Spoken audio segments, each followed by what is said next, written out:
You are now rocking with the hottest boxing podcast in the land. True Media Boxing Radio with your host, Coach Malachi Williams. True.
For the thousands in attendance and the millions watching around the world, ladies and gentlemen, let's get ready to rumble! Yeah. What's up, everybody? This is the boy, Coach Malachi Williams in the building. We back. True Media Boxing Radio. We are back, guys. We back up in this BIH. Tenderoni Fridays. Today is Tenderoni Fridays. It is what it is. As a matter of fact, let me go ahead and do this since I'm here.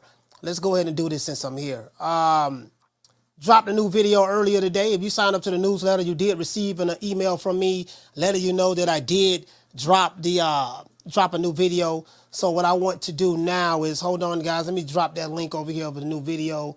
Let you guys see exactly where it's at. So you can just go watch it, check it out. You know what I mean? Drop the new video on this situation. This is very, very easy right here. This is going to be an easy work day. I call this easy work. This shit too easy. You know what I mean? Yeah, this shit too easy. As a matter of fact, hold on. Let's do this. Let's do this. Let's share. Let's share that. Hold on, guys. Bear with me. Bear with the old boy one moment. I want to share this new video I dropped today with you. Bam, that's it right there, but I need to put the name on it. Let me put the name on it right quick. Let's see, revealing the truth. Let's see, let's go right here. And there we go. Let's go right here. Hold on, guys. Bear with me one moment. And ta-da. So yeah, I think we got that. I think we got this right here. Bam, ta-da. All right, cool. Now let me go ahead and drop this. Let me go ahead and drop this link for you guys, so you guys can see it. As a matter of fact, hold on.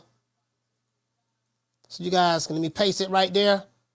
That's the name of it right there. Bam. That's the new video today I dropped. Revealing the truth, how Jaron Boots Ennis became the new email champ after IBF stripped Terence Crawford. Now, this is really, to be honest with you guys, it's really not a big deal to me. This is very, very easy. Very, very easy to, whatever narratives that's trying to be pushed. Some of you guys who are trying to push narratives, you're too low IQ to push the narrative. If you go, you don't come to a gunfight with the butter knife. Never come to a gunfight with the butter knife and know how to read and articulate your points. The problem is you got a bunch of ignorant Nick Sacks who just emotionally reactive. And they just jump out the window and just go to saying stuff. No, he ducking, he doing this, he doing that. These guys are devoid of common sense, and they lack critical thinking skills, and they don't read. Reading is kryptonite to a nigga. You don't think a nigga read his text messages and posts. That's about it. That's all these niggas read. You know what I mean? True. But the fact of the matter is this. You've got mail. That's the facts.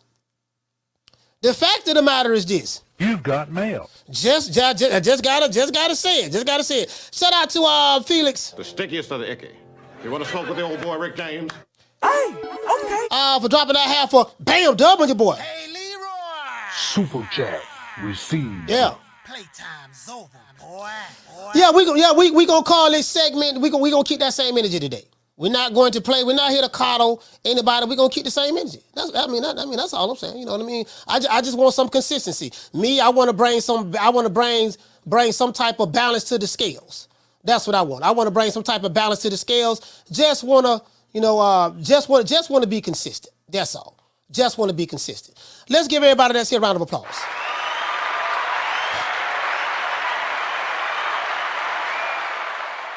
Let's see who is here. Shout out, as a matter of fact, let me blow this up right quick so I can see everybody. Shout out to, who's here? Who's down here? Shout out to Green Eyes Peas, first person I seen. Shout out to Jamie Rivera. Shout out to Jesus. Salute to you, fam. T Seals in the building. ATL stand up. Big Sarge is in the building. Jamie Rivera. Salute to you, fam. Sequoia, salute. La Jessica is here. OP Gamer is here. Boston stand up. Jason, follower of Christ. Knockdown 305. Let's see. Meats in the building. Jason Phillips. Jamie Rivera. Fabian Terry. Salute to you, fam. And who else we got here, man? Who else we got here? L. Harvey's in the building. Byron is in the building. Mimi24 is in the building. Knockdown 305. My main man, John B. Poetic. Steven 47. It is what it is. Now, some people may think that this is a hit piece against Boots. It's not. I don't have anything against the young brother. I really don't. You know, I point out some of the bullshit that his dad be speaking sometimes, but outside of that, that's it. I don't have an issue with the dude. No, I do have an issue with the Aerosexuals who have now become Boots Ennis fans. True. Oh, I definitely have a problem with the Aerosexuals. You know what I mean? You know, a term that I coined. You know what I mean? I have a problem with them because, the Aerosexuals, they some old goalpost moving ass niggas. You get what I'm saying? The Aerosexuals, they move from one goalpost to the next goalpost, to the next goalpost, to the next goalpost. And the reason why they keep moving the goalposts is because they keep taking L's. True. When you're an Aerosexual and you're a Wakanda nigga, and you part of the slow learner disability boxing community, there's a letter in the alphabet that you're very familiar with, and the letter is L. Did you get what I'm saying? Sorry, I'm trying to make sure. I'm trying to make sure I can see everything on my screen. The letter is L. These dudes are very, very familiar with the letter L, and they take more L's than LL Cool J. So this is going to be very, very easy. I got some receipts I want to show. You guys know me. I don't like to do stuff without showing receipts. I have plenty of receipts. So we're going to show some receipts. Let's get ready to get into the show. Now, let me read my opening monologue. And once I read my opening monologue, guys, we gonna cook. I will be dropping the phone lines early. Please get the likes up so we can get into the show. So I can let you guys call in and tell me what do you think. Now, newly crowned email champ Jaron Boots Ennis. Email belt after IBF strips Crawford of title. Now, I done heard a whole lot of stuff. I done heard, the Mandatory was grandfathered in when Crawford beat Spence and all this stuff there. And, he was ducking him and he didn't want to fight the man. He only had the belt for 3 months, but he didn't want to fight the man. He was ducking him and this and that and yada, yada, yada, yada, yada. This shit is too easy. This is too easy. I'm like, boy, these niggas here, boy. I mean, I get it. I get it. You hate Crawford, but if you gonna hate, you gotta be like D-Block. You gotta hate with facts. True. If you gonna hate like D-Block say, you gotta hate with facts. You gotta hate with the facts. You get what I'm saying? You've got mail. You feel me? You've got mail. That's all I want is you gotta hate with the facts. Now, according to Michael Benson, Mike Coppinger, and the IBF, Jaron Boots Ennis is now the newly elevated IBF email champion, also better known as a paper champion. Now, back in my day, we used to call it a paper champ. You know what I mean? I'm going to give you guys a definition of what a paper champion / email champ is. That's what they say today, email champ. So, because these guys don't know what a paper champion is, all right? I came up in the era where they used to call guys paper champions. Class is in session. Now, Michael Benson says the IBF has now officially confirmed that they've stripped Terence Crawford of his IBF welterweight world title because they ordered him to defend versus Jaron Boots Ennis next. Interesting. But he could not fight the mandatory. Why? Due to Errol Spence's rematch clause. What is a rematch clause? That means that everyone knew before Terence Crawford and them fought when it was announced when it was announced that they had the fight signed, sealed, and delivered. Everyone knew that it was a two-way rematch clause. Everyone knew that. That's what was out there. And what was out there? Well, you know whoever win now, the loser get a chance to activate the rematch clause. Everyone knew that, right? Everyone knew that, right? I will address the super chats. Not right now. I will address super chats. I got you. Everyone knew that though, right? Okay, let's continue. Now, Michael Benson says the IBF have now officially confirmed that they have stripped Terence Crawford of his IBF welterweight world title because they ordered him to defend versus Jaron Boots Ennis next. But he could not fight the mandatory. Why? Because he is due to fight Errol Spence in a rematch, i.e. rematch clause that Errol Spence activated, right? As a result, Ennis has been upgraded from interim to full world champion. Now, let's see what Mike Coppinger said. Hold on, let's stop right there. Now, I remember some fighters, I'm gonna drop some names later on in this monologue. There's some fighters who, when they didn't fight the champion and they got elevated to the full championship status, there's a lot of fans are saying, oh, because they didn't like that fighter, whoever it may be. Oh man, he an email champ. He ain't no real champ. I even have fighters calling the other fighters email champ. He ain't fight the champ. He ain't no real champ. He an email champ. Why? Because he didn't fight the champion for the belt. They mailed it to him. They emailed it to him. They gave it to him. Amazon Prime came by and dropped it off. But I guess depending on who the fighter is, we don't like to use those terms. So it's cool when they do it. It's a problem when I do it. Fuck them. Let's continue. True. Mike Coppinger says Terence Crawford was stripped of the IBF title with Jaron Ennis elevated from interim champion. Crawford owes Spence a rematch and can't fulfill the mandatory. However, Spence got away with only one IBF mandatory defense in 5.5 years, which was a TKO, which was a first round KO of Carlos Ocampo, the same one that Tim Tszyu ended up knocking out. Now, the reason why I call Boots the email champ is this. It's because he did not fight the champ for the title. As a matter of fact, he didn't fight anyone for the title at all. When Devin Haney was elevated to the WBC lightweight title, now this is a different sanctioning body, but it all is the same when it comes to proving my point. When Devin Haney was elevated, very similar to how Jaron Boots Ennis was elevated to the title, you know what I mean, to the WBC title, all the Haney detractors said that Devin Haney wasn't the real champ because he did not beat Loma for the title. Even though the WBC created a French fries belt for Loma, and Loma vacated the belt or got stripped of it or whatever the case may be, right? Even Tank Davis called Devin Haney an email champ when he was elevated to the WBC strap. True. Y'all remember that? I know y'all ain't forgot that now. No, y'all ain't forgot that. Well, just in case you forgot, I just wanted to remind you. Well, I be real good from now on, Mr. Cates. You get what I'm saying? Let's continue. The WBC middleweight title holder, Jamal the Hitman Charlo, was emailed his belt, a WBC belt, not an IBF, but it all the same because it was elevated, right?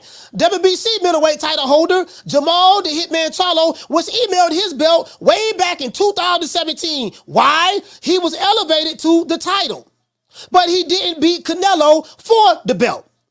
So because he didn't beat Canelo for the belt, everybody said that, wait a minute, man, goddamn, Jamal Charlo ain't the real champ. He the email champ. He ain't fight Canelo for the belt. Y'all remember that? What's the common denominator between Jamal Charlo and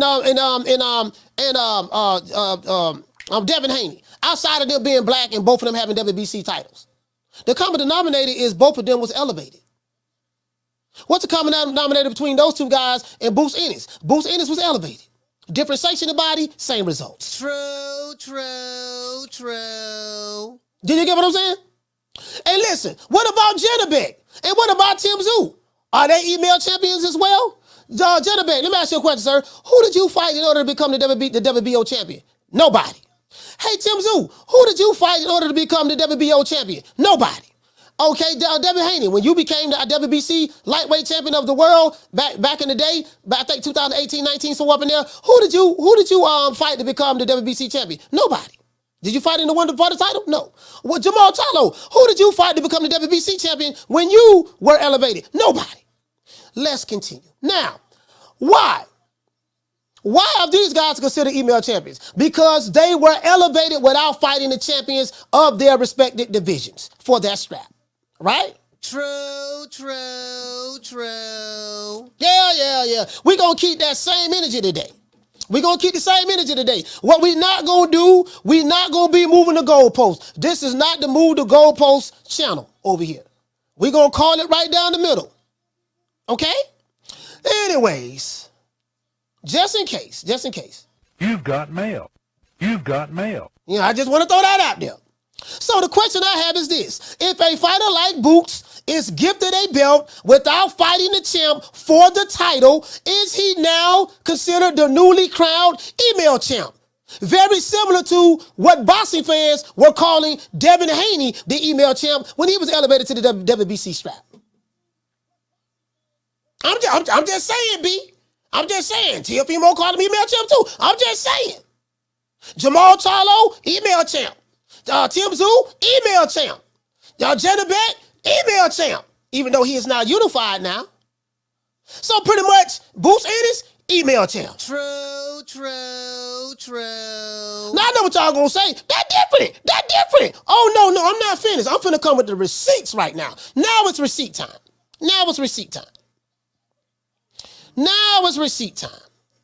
Yeah, time pulling goddamn receipts out. But before I do, let me go ahead and read these super chats. Let me get the super chats out of the way. Let's get the super chats out of the way first, before I do that. Shout out to Big Woo. Hey, okay. I got some receipts. We finna come with the heat today. Shout out to Big Woo for dropping that quarter of a bam dub on your boy. Hey, Leroy. Super chat received. Playtime's over, boy. Big Woo he say, Coach, the duck jumping from Spence to Boots is unreal. He said, who duck next for them? No pause play. Yeah, you know, I mean, it is what it is. It is what it is. Right? But this is too easy. This is easy work for me. This is easy work for me. Shout out to Drew. Hey, okay. For dropping that quarter of a bam dub on your boy. Hey, Leroy. Super chat received. Playtime's over, boy. What to say, Drew? Drew say Coach has the receipts and Philly got the email champ instead of holding him accountable for ducking Bud because he was loyal to Showtime. Oh, yeah, and hold on. Guess what? I'm finna play a Bozy in this video as well. Finna play Bozy as well, right? Shout out to Atheist Ghostbuster. Hey, okay. For dropping that quarter of a bam dub on your boy. Hey, Leroy. Super chat received. Playtime's over, boy. Atheist Ghostbuster he say this is their fighter's fault. Bud had a contractual obligation to rematch EJ and Boots did not request to be given the belt. Interesting. Shout out to Drew dropping that $2 super chat. He said Boots Ennis is like Union Kane in Rocky 4. No, Rocky 5. Talking about Rocky 5. Yeah. Shout out to Byron. I think this is your first time Hey, okay. for dropping that quarter of a bam dub on your boy. Hey, Leroy. Super chat received. Playtime's over, boy. Shout out to Byron, man. I think this is your first time, sending a super chat, man. I appreciate you, brother. Let's give everybody that gave super chats a round of applause.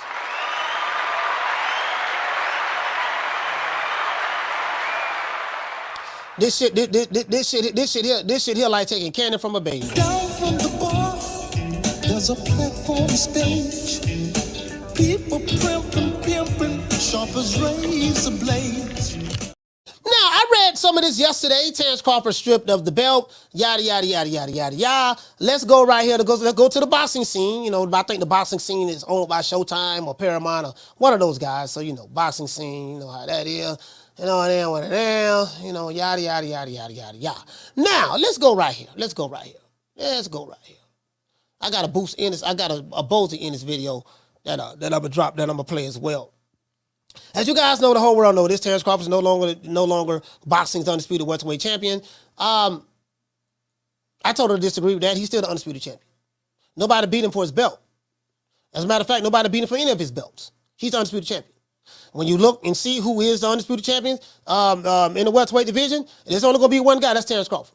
Now, does he have the IBF title anymore? No. But guess what? He's still in the history books as undisputed champion. I don't give a damn what nobody say, right? Facts. Now, you may say, well, he ain't keep Curly. Well, Curly, he ain't got the belt no more. Okay, that's fine.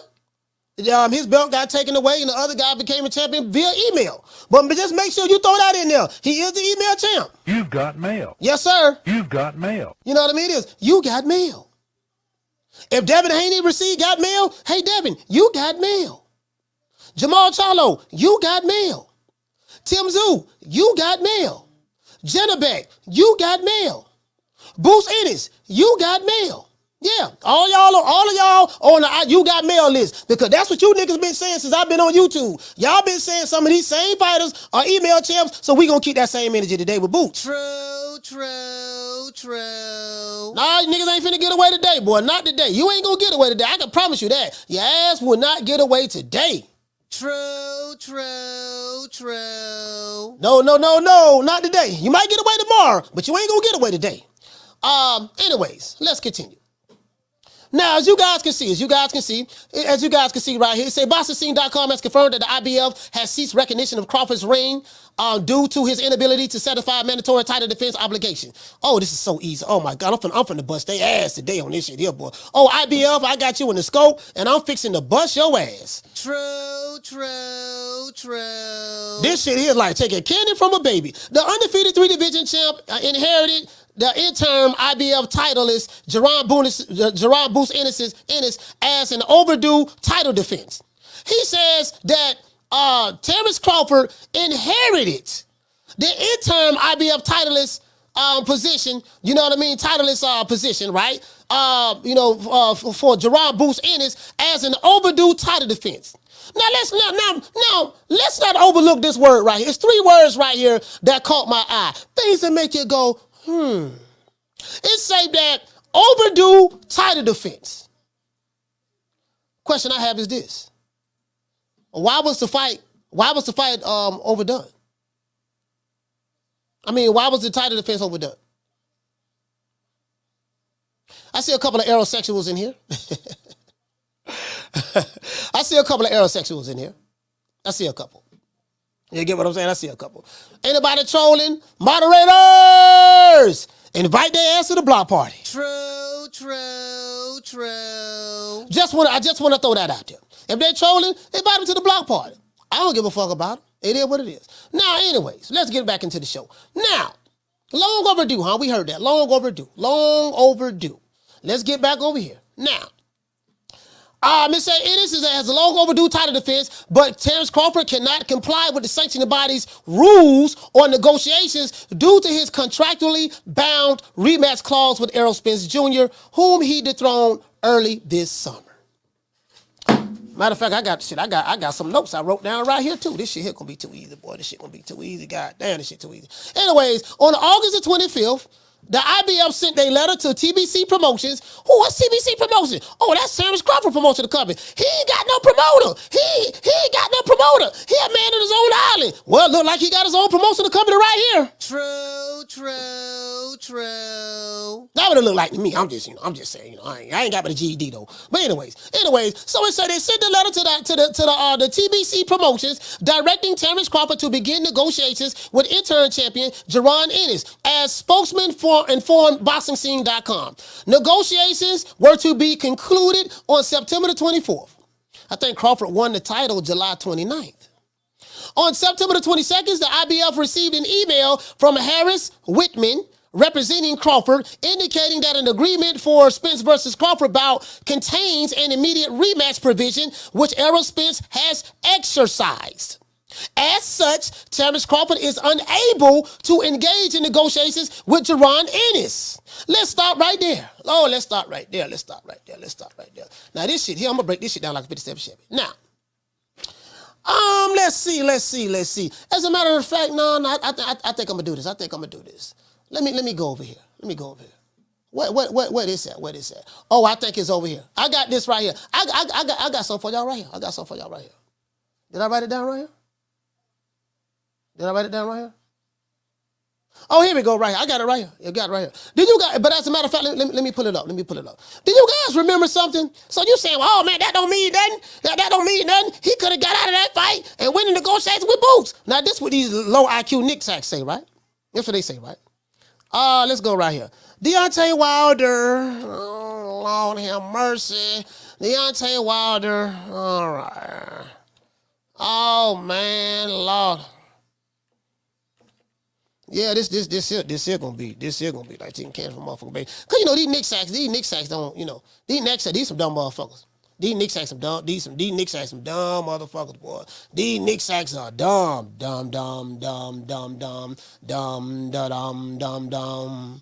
Dum. Nick Sacks. Dum. Stupid. Aerosexuals. Dum. Stupid as can be. True. This shit too easy. This shit is just too goddamn easy. Now, let's go right here. Now, we read right here. What did we read? Let's go back here one more again. Now, let's go back here one more again for the Knicks Act. Just for those who out there who's slow. It said on August the 25th, the IBF sent a letter to TBC Promotions, which is Terence Crawford's promotional company, directing him to begin negotiations with interim champion Jaron Boots Ennis. So negotiations were to be concluded by September the 24th. On September the 22nd, 2 days before, the IBF received the email from Harrison Whitman representing Crawford, indicating that an agreement with Spence Crawford bout contains an immediate rematch provision, which Errol Spence has exercised. As such, Terence Crawford is unable to engage in negotiations with Ennis. So now, for those who say, "Well, man, he ducking. He ducked him. You see that proof he ducked? That proof he ducked." I'm like, my nigga, I get it. You hate Terence Crawford, but are you niggas devoid of common sense? Well, so what? He got a contract. He can easily get out of that contract and go fight Boots. Tell him to fight Boots. That's for you niggas. True. I know you very well. I know you aerosexuals very well. You're my children. I'm going to name you aerosexuals. I'm your father. Your father is here. I'm pulling out the belt today. Now, let's go right here. So when you're a fighter and you have a contract to fight a fighter in a rematch, do you guys remember this fight right here? Deontay Wilder, Tyson Fury too. Deontay Wilder lost. He got beat, and then Deontay Wilder had an immediate rematch clause in the contract. Very similar to Errol Spence had an immediate rematch clause in the contract with Terence Crawford. True. Deontay Wilder activated his rematch clause. Errol Spence activated his rematch clause. Tyson Fury tried to get out of it, and he tried to have a fight with Anthony Joshua. Do you guys remember that? Do you guys remember that? What happened? Let me read to you what happened, because I don't want nobody thinking I'm making this shit up. Oh, that nigga making it up. He lying. Arbitrator rules Tyson Fury must grant Deontay Wilder rematch by September the 15th. Anthony Joshua will fight in jeopardy. The situation between Fury and Wilder could derail plans for Fury versus Joshua in August. Why would that derail plans? Coach, blow this up. Please blow this up for the Knicks Sacks. Oh, blow it up. I can't see ya. And then we leave here, we going to the IBF. Tyson Fury thought that he put a saga with Deontay Wilder behind him when a third fight between the two failed to materialize through the second half of 2020. Right? On Monday, an arbitrator has ruled Fury has until September the 15th to grant Deontay Wilder his contractually guaranteed rematch. Let's stop that right there. Contractually guaranteed rematch. Do anyone know what this means? Do anyone in the chat know what a contractually agreed rematch means? Anybody? I just want to throw that out there. I ain't the smartest guy in the room, but boy, I got a master's degree in common sense. Just want to throw that out there, right? Let's continue. Now, on Monday, an arbitrator ruled Fury has until September the 15th to grant Wilder his contractually guaranteed rematch. The news coming just days after Fury said his long-awaited battle with Anthony Joshua to unify the 4 recognized heavyweight world titles was set for August the 14th in Saudi Arabia. Why wasn't Tyson Fury able to fight Anthony Joshua? Let me see how smart everyone is in it. Can anyone drop it? Shout out to Big Blunts. Can anyone tell me why Deontay Wilder was not able to, Tyson Fury was not able to skip out of his contract with Deontay Wilder and fight Anthony Joshua? True. Anybody, just, When it comes to boxing, we got it on lock. With your host, Coach Malachi Williams at True Media Boxing Radio. True. Let's see, Felicia Williams said contract. Okay, all right, that's a good answer. Fotex said contract. Okay, all right. Let's see. School of X-Men said Wilder was about to sue Fury, coach. No, he wasn't about to sue him. He sued him.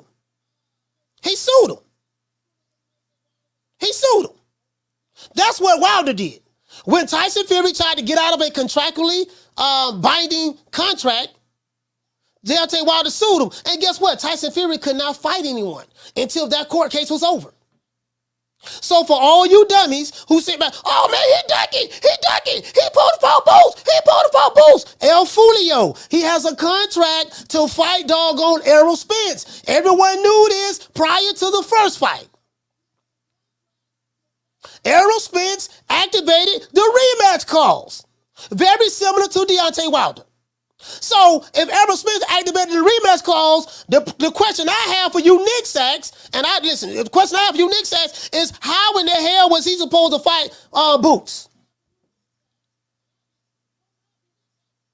Make that make sense.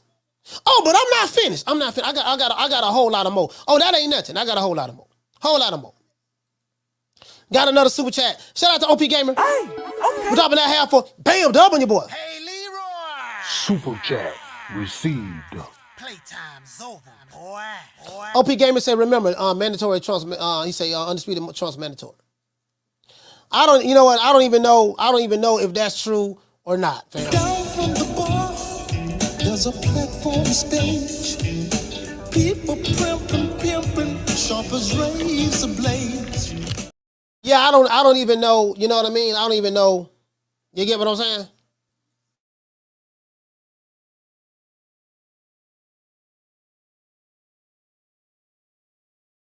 And don't nobody really know what the rules is, because what they do is, nobody really knows. Nobody really knows what the rules is because they change them so much. Everything changes all the time. 1 minute, and then we get a lot of this information on the internet about this and that, and don't nobody really know what the hell is going on. You get what I'm saying? So it is what it is. But anyways, let's continue. I'm not finished. Let's continue. Let's go back right here. Now this one we was at right here. I think we was looking at hold on. Tyson Fury. Okay, my bad. I was over here with Tyson Fury arbitrator, right? So now let's continue. Let's go back. Why am I doing this? Right here it says that boxing scene has confirmed that the IBF has recognized, has ceased recognition of Terence Crawford. We do know that he's been stripped and Boots is now the champion. He's now the email champ. On August the 25th, IBF sent a letter to TBC Promotions, Terence Crawford Promotional Company, and negotiates with the interim title, right? On September the 22nd, the IBF received a letter from Harrison Whitman representing Crawford, indicating that an agreement with Spence and Crawford bout contains an immediate rematch provision.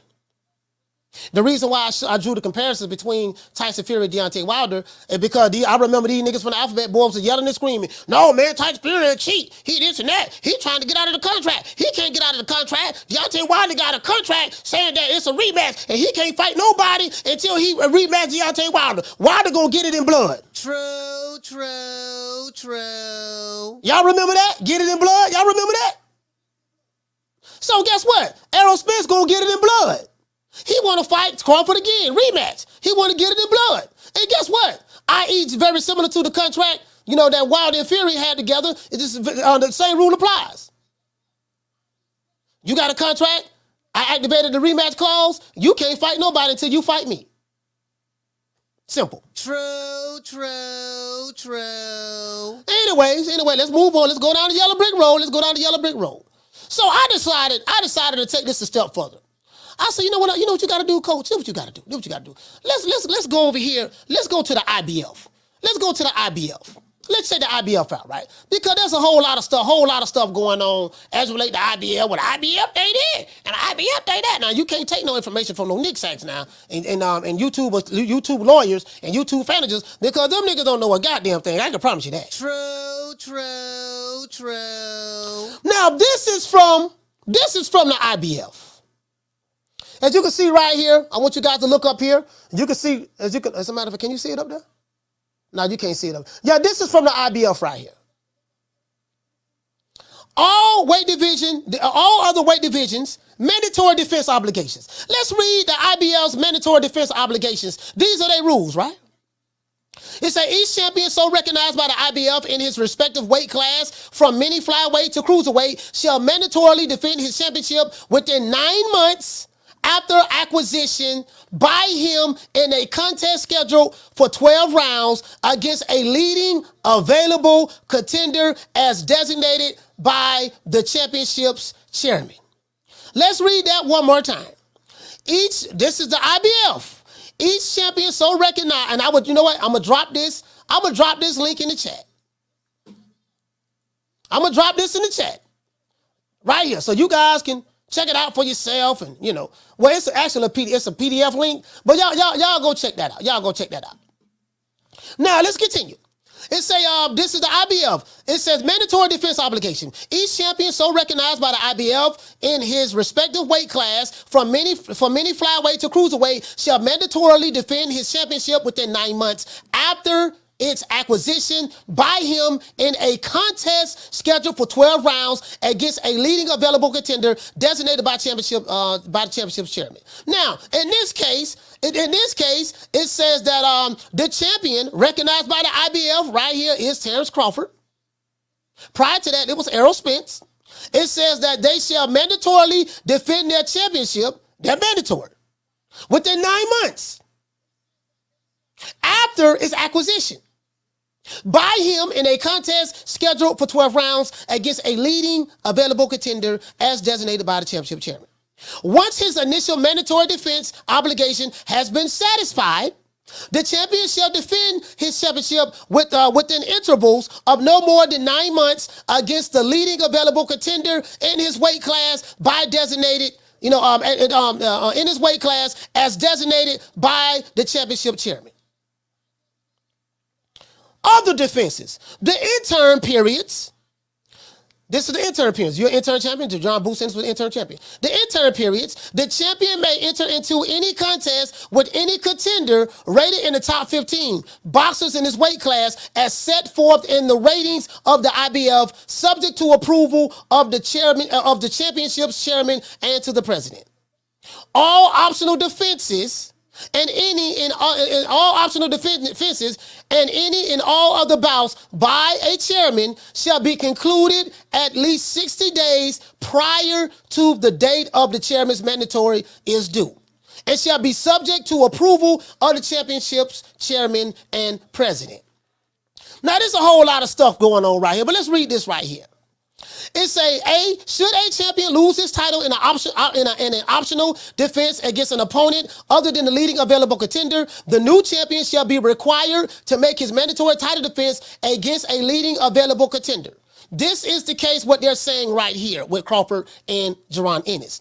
As designated by the championship chairman within a period of 6 months after acquisition. Let's stop right there and read this one more time. Should the champion lose his title? Let's change the names. Should Errol Spence lose his title against Terence Crawford in an optional defense? Optional defense was Errol Spence deciding to fight Terence Crawford. Terence Crawford was not as mandatory. Errol Spence's mandatory was Jaron Boots Ennis. True. Errol Spence's mandatory was Jaron Boots Ennis. Should the champion at that time, and I'm gonna prove it. I got receipts. I'm gonna prove it. Don't worry, I got receipts. Should the champion lose his title in an optional defense, Errol Spence lost his title in an optional defense against an opponent other than the leading available contender. The leading available contender was Jaron Boots Ennis. True. The leading available contender was Jaron Boots Ennis. So should Errol Spence lose his title in an optional defense against an opponent other than Jaron Boots Ennis, who was an available contender, the new champion, i.e. Terence Crawford, shall be required to make his mandatory title defense against the leading available contender, which is Jaron Boots Ennis. True. As designated by the championship's chairman, how long do you have to make that? Within a period of 6 months after acquisition. True. Within the 6-month defense period set forth above, and with the prior approval of the championship's chairman, the new champion may engage in an optional defense of his title against a ranked opponent in the top 15 contenders in the weight class as rated by the IBF. Let's stop right there. Within 6 months, within the 6-month defense period set forth above, and with the prior approval of the championship's chairman, gotta have their approval, the new champion may engage in an optional defense, meaning someone other than the interim champion, in an optional defense of his title against a ranked opponent in the top 15 contenders in the weight class as rated by the IBF. But there's a however. However, should the title change hands as a result of an optional contest, should the title change hands as a result of an optional contest, the newly crowned champion inherits the mandatory obligation of the prior champion and must defend the title within the same time remaining for the champion from whom he won the title. So this answers the question. The reason why Errol Spence, Terence Crawford, Boots is mandatory because Boots was Errol Spence's mandatory. Errol Spence did not fight Boots Ennis. So when Terence Crawford beat Boots Ennis, beat Errol Spence, he inherited the mandatory's obligation. The obligation that was not fulfilled by Errol Spence. True, true, true. I dropped the link. It's right there. I dropped the link. Now let's go. Let's dig a little deeper though. Let's dig a little deeper. Pause. I did some searching, right? So I said, let's go up here. October 2022. Who was the mandatory? Errol Spence. All right. He last fought his match. You can see right here, Errol Spence had this title October 2022, the IBF. He last fought his mandatory on January 16, 2019. Now, he had a car accident and all that stuff there, but yet and still, he was allowed to hold this belt without fighting an IBF mandatory. They didn't strip him, make him a champion in recess, none of that. Now, so I say, you know what, Coach, let's go a little further. Let's go a little further. Let's go a little further. You gotta, you know what I mean? Let's go to November.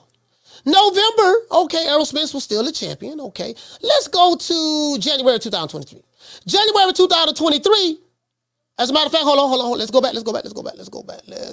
Hold on now. We gotta make sure we right now. All right, now, let's go back. January 2023. Now, guess who was here as an interim champion now? Errol Spence last fought at IBF, the interim championship. He last defended that title, that mandatory, back in 2019. How do we know? It says right here. It says right here, mandatory, January 16, 2019. I think that was on Carlos Ocampo. Somebody he beat, right? I don't know who this was, but he had a mandatory. I guess he fought somebody right here. I don't know who that was. So anyways, let's continue. January 2023, guess who became the interim champion?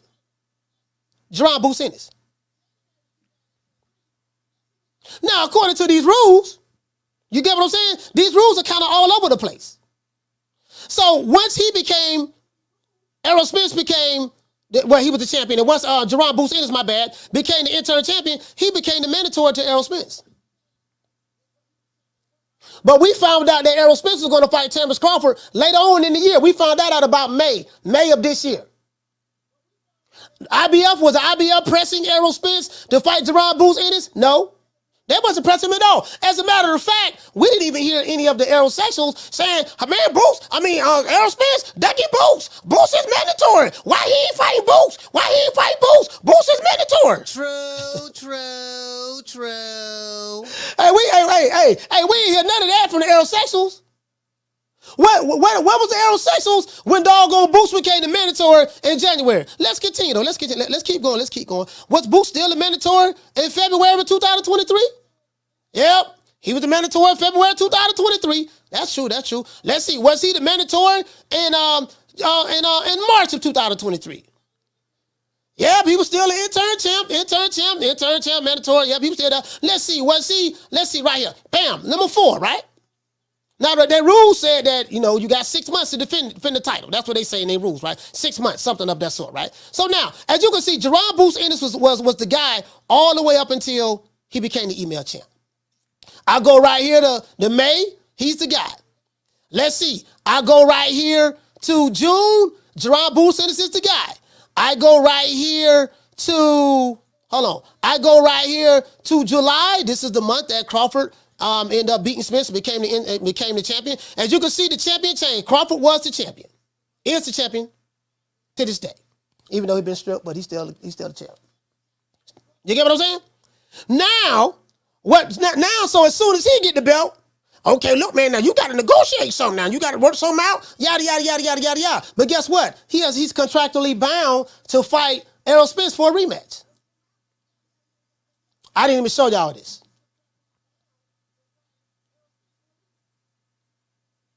Right here, June. This is June. Well, this is July.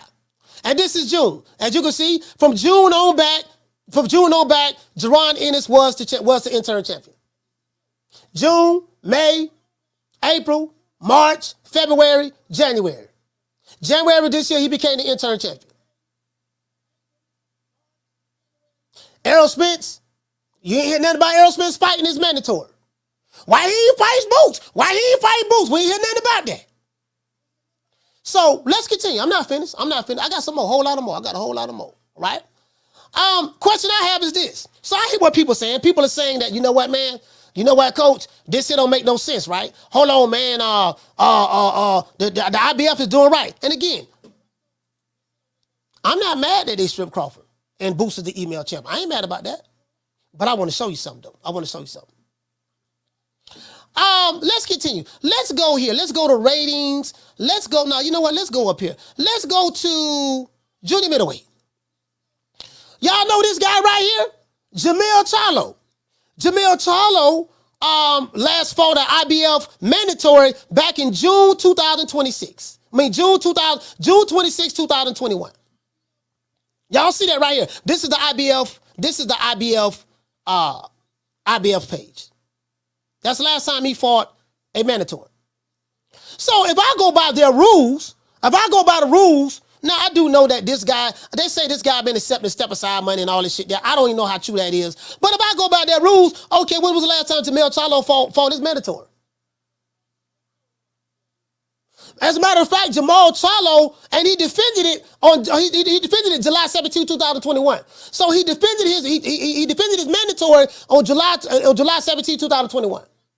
Has he fought another IBF mandatory since then? No. As a matter of fact, he's had 3 fights. He fought Brian Castano twice. And then he ended up moving up and fighting doggone Canelo Alvarez. Even though the WBO stripped him, he still has the IBF title. Right now to this day. True. To this day. You get what I'm saying? He still had that belt. Right now to this day. So, the thing is with these sanctioning bodies is this. And again, you guys know me, I'm a big critic of sanctioning bodies because they're not consistent. They are consistently being inconsistent. Now, a lot of people say, well, the IBF has always been consistent. Bullshit. If they always been consistent, what's going on with Jamel Charlo? Oh, man, when Jamel Charlo hurt his hand, he hurt his hand. Well, his hand was miraculously healed when the Canelo fight came up. Let's look at some other champions. Devin Haney just moved up, and now he's fighting Regis Prograis. When was the last time Devin Haney defended his title for the IBF mandatory? Let's go to Devin Haney. Let's go to Devin Haney right quick. Lightweight. Devin Haney fought he defended his title, as a matter of fact, hold on, June 30th, 2023? Wait, hold on. I want y'all to see this here. Devin Haney became the champ. He won the title November 27, 2021. That's when he became the undisputed, he became the undisputed lightweight champion of the world in the 4-belt era. He had a mandatory that was imposed, supposed to have been, as a matter of fact, the mandatory was due August 27, 2022. Devin Haney didn't have the belt then. He didn't have the belt. But he won the titles, which means that he's supposed to inherit this mandatory status. And it says right here that on November 30th, 2023, I don't know how that is, that he defended his title. He defended the mandatory. Devin Haney don't even have a mandatory yet for the belt. He's allowed to move up to 140. He fought Vasily Lomachenko, but that wasn't an IBF mandatory. Do you get what I'm saying? So there is no consistency with this, is what I'm saying. Are you guys picking up what I'm putting down? There's no consistency with the IBF. With certain fighters, they do different things under whatever circumstances. Now, again, I ain't mad that, Boots is the email champ. But my thing is this here. We got to keep that same energy. If a guy is contractually bound to fight another fighter because of a rematch clause and everyone knew what it was, and then how in the hell is he ducking the guy who ain't fought nobody? And if you feel that he was ducking Boots, then surely you feel that Errol Spence was ducking him. No, that's different. That's different. Oh, that's different, huh? Probably coming from the same group of Errol-sexuals who have now disingenuously became Boots fans. True. Oh, I'm not finished. Now, let's go over here. I want to go over here right quick. I want to pivot a little bit. And again, I don't want to throw anybody under the bus. I want to pivot a little bit. And I want to show you guys something. Well, matter of fact, I ain't got to show you nothing. I want you to hear it. I just show you right here. I want you to hear it. Here, somebody sent me a video of Boots Ennis. Somebody just gave me a cash app. Let me get the cash apps out the way. Shout out to Seals. Hey, okay. For dropping that half for bam, dub on your boy. Hey, Leroy. Super chat received. Playtime's over, boy. Seals said, I appreciate the content, fam. Respect and salute. Salute to you, fam. True. Yeah. What I'm gonna do, I'm gonna just play it for you. Somebody sent me this video of Boots Ennis he did on the YSL or whatever. Somebody sent me this right quick. Hold on, let me pull this up. And this is the thing, right? Y'all the same people. When I say y'all, I ain't talking about everybody in the chat. I'm just saying, but the group of people who I'm talking about, y'all the same niggas that was shitting on Devin Haney saying that he was the email champ. Man, I don't respect that dog. He ain't fight nobody for the belt. Lomachenko with the damn. Man, I can't respect Jamal Charlo. He ain't fight Canelo for the belt. He the email champ. He received this belt sitting at home via email. You've got mail. Did you get what I'm saying? So, did Boots not receive his belt via email like Devin Haney, like doggone Jamal Charlo, like Jenna Beck, like Tim Tszyu? What's the difference? I'm just saying. Anyway, let's hear what Boots Ennis has to say. Again, I do not own the rights to this material. It's for education purposes only. Shout out to them dudes over there at YSM Media. I think they're a pro affiliate channel or whatever, but it is what it is. It doesn't matter. Educational purposes only. Tribal Chief, Mr. Boots Ennis. How's it going, Mr. Boots? Everything is good, man. Everything's good. Obviously, everything is real good. Mm-hmm. News broke today that your son is officially the IBF world champion. Yes, sir. How you feeling about that? I'm feeling good, but I already knew about that from the get-go. But I was waiting for them to put it out. So they. Now, that is true. Boots Ennis has been saying this year. He said, look, man, regardless of what happened with Crawford and Spence, whoever win that fight, they got to fight Boots next or give the belt up. That's he did say that earlier this year. I had a video for it. He said it earlier this year, so he has been consistent with that. And know for sure that is sure enough. Now, you've been having trouble getting fights, right? Historically, for like the last 2 to 3 years.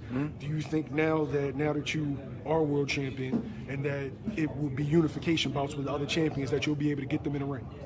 Oh yeah. Now, if they want to fight for the title, they got to get in the ring now. You know what I mean? Or they gonna move up. I don't know what they're gonna do. You know what I mean? But if everybody tell me they want to fight for a title now, it's the time to fight for the title. We got the title now, so you got to fight us now. Okay. Now, as far as Jaron goes, like, what's the logical next step? Now that he's a full world champion. Okay, he's asking now. He's a full world champion, email champion now, just like everybody else who y'all said was email champion. He said, "What's the next logical step?" Let's see. The logical next step is to defend the title. You know what I mean? And whoever's next in line. You know what I mean? And once we do what we have to do with that, then we're going to move on down, try to get the WBC, try to get the WBA. We're going to try to move on down and try to clean the division out if we can. You know what I mean? Now, Couple next on the trained a whole bunch of great fighters. Right. What is it like, watching your son win his first world title? Oh, man, it's great, but that's what we wanted to do. We wanted to fight for it, though. Yeah. We didn't want to just give it to us. You know what I mean? So you heard what he said. So he said, "How does it feel now that your son is a full-fledged world champion?" He said it's great, but that's what we wanted to do. But we wanted to fight for it. He was emailed the belt. He didn't fight for that title, But let's continue. Let's go. You know what I mean? You know, we got to take it the way when we can get it. You know what I mean? Since nobody didn't want to fight for it, you know what I mean? Fight us for it, so we have to take it. You know what I mean? What's your thoughts on people being, you know, some of the fans that would be critical on the way that you got the world title? But I don't care nothing about them. If they look back and look at our record, you know, and see who we've been asking to fight, you know what I mean? They shouldn't have nothing to say about it though, because we've been wanting to fight Spence for the title. What? You know what I mean? When Boots was his mandatory. Yeah. Oh. And same with Crawford. You know what I mean? But, Oh, let's start right there. Because the aerosexuals, they seem to have a case of amnesia. Boots Ennis said that, look, man, they called out Errol, they called out Crawford. He said we've been wanting to fight Errol Spence for the title when we was his mandatory. Listen to the aerosexuals. No, man, Crawford ducking him. Okay, but what about Errol Spence? Errol Spence had the belt for a minute. Jaron Boots Ennis became the mandatory, became the interim champ, and doggone on January of this year. We ain't heard nothing from Showtime, PBC, same side of the street. Yeah, man, we got to defend that mandatory dog. Let's go ahead and fight Boots, get him on out the way. We ain't heard none of that. Boy, y'all moving the goalposts again. True. Y'all moving the goalposts again. yeah, they both great fighters, man. But I mean, they That would be critical on the way that you got the world title? But I don't care nothing about them. If they look back and look at our record, you know, and see who we've been asking to fight, you know what I mean? They shouldn't have nothing to say about it though, because we've been wanting to fight Spence for the title. You know what I mean? When Boots was his mandatory. Yeah. And same with Crawford. You know what I mean? But you know, like I said, they both great fighters, man. But they doing their thing. You know, I mean, they could do what they want to do. Now we got the title, so we're going to defend it. Whoever's next. Thanks, Mr. Bowles. Lord have mercy. Wow. Boots was Errol Spence mandatory prior to Crawford beating his ass, taking all his belts. I didn't know that. Let's give everybody a round of applause.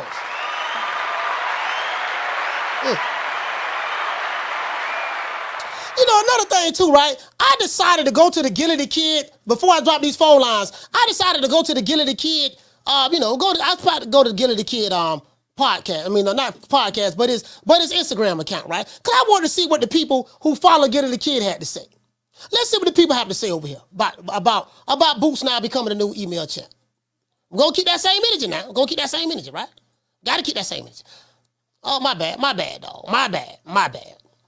Gillette Kid said, we didn't want it this way, but congratulations, champ. Now he's champion. Who wants to smoke? Philly. Antonio Talbot replied, he said, yeah, that ain't the way to be crowned. Now, Antonio Talbot, you guys know he's a Hall of Famer. He said, yeah, that ain't the way to be crowned. You kind of want to beat the champ, but today things are a bit different. Hoping that fight is ready to be made by the end of 2024. Crawford Ennis. Hashtag 154. Can everybody know that? Bud's probably moving up, right? He said, wait, doesn't he have a rematch to uphold? He can't fight anybody else. I'm confused. Sir, you are right. He can't fight anybody else because he has a rematch to uphold. Let's continue. This guy right here said he's obligated to fight Errol in a contract. He should have waited until that rematch was over before receiving that belt. IBF wrong for stripping that man. They didn't strip Errol for not fighting Ennis. True. That's what they saying under Gillette Kid's Instagram page. This guy right here said he was obligated. He said he obligated to fight Errol in a contract. He meaning Boots, should have waited until the rematch was over before receiving that belt. IBF wrong for stripping that man. I'm not here to say they're wrong or right. I don't give a damn. They didn't strip Errol for not fighting Ennis. Aerosexuals don't talk about this though. They don't talk about this at all. He said, no way y'all taking the time out to congratulate him for getting the belt off of some bullshit rules. Philly different. So y'all can go over here and look at Gillette Kid podcast. Not his podcast, but his Instagram page. Go over there, man. You'll see there's just a lot of stuff over there. So before we get into the show, we got to say all praises due to the Most High, the Most Exalted. And the show probably already don't started, to be fair. Mr. Al Heyman, I'm going to drop these phone lines. Well, you know, I guess I got to be like everybody else and saying Al Heyman. I can quit my job now, baby. 6 figures, baby. You feel me? I'm about to But a name. Do you have a name? Oh, nah, I ain't got no name, you know. Name them names, man. They know who they is. Name them names, please. The names need to be named. They know who they is. The Mexican monster. Hey, we need 70 more likes. I want to drop the phone lines, but we need 70 more likes. I know you guys want to call the show. 70. Yeah, we need 70 more likes. Let me see what's up. Oh, you know what? My bad. Hold on. There you go. We need 70.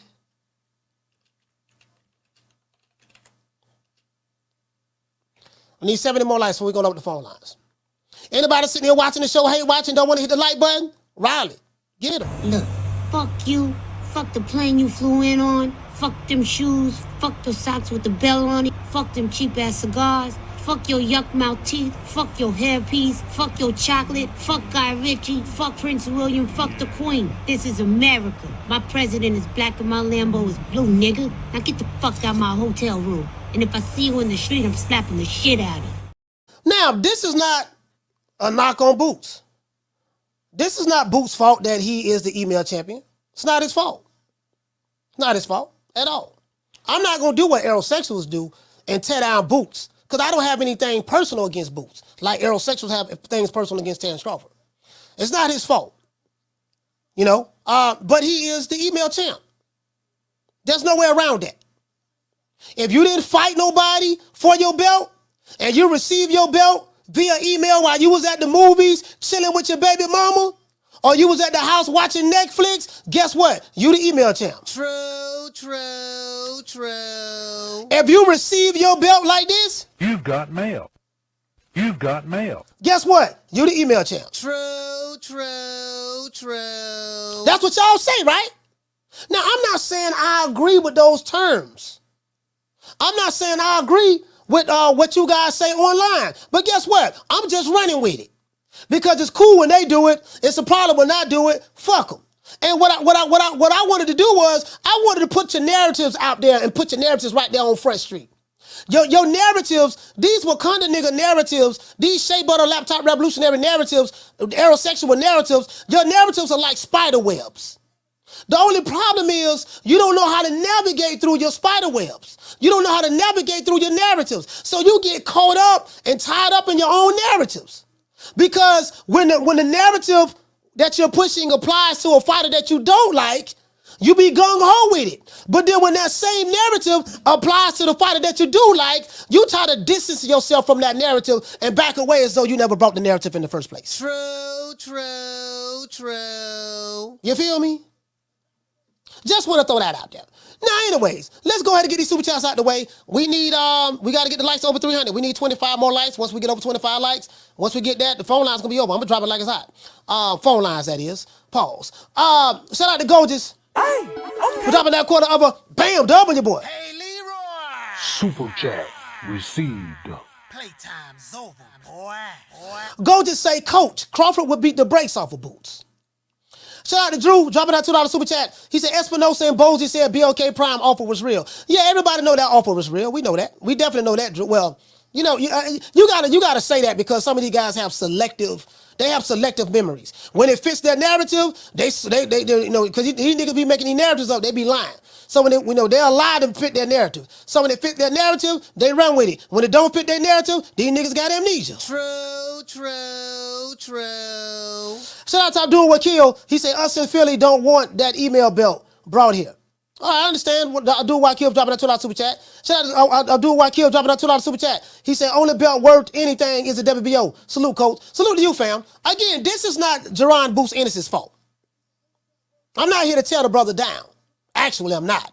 You know what I mean? But I just got to call a spade a spade. If Devin Haney was an email champ, if Jamal Charlo was an email champ, if Janet Becker email champ, and Tim Zua email champ, guess what? And another dude, I think Murata, somebody reminded me of that on Twitter. Murata is an email champ too. If you don't fight for the belt and you got elevated to champion, if you were just walking down the street, shopping at your local Walmart, if you was at Kentucky Fried Chicken, buying a 3-piece and a biscuit with some butter on the side, if you were just going in there with your girl, taking her to a 5-star restaurant like Chick-fil-A and buying you something to eat, and then you receive a message on your phone, you've got mail.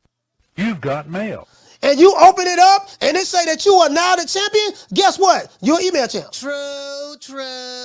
true. As a matter of fact, hold on. Shout out to Marcus King. Hey, okay. For dropping that half for bam, dub on your boy. Hey, Leroy.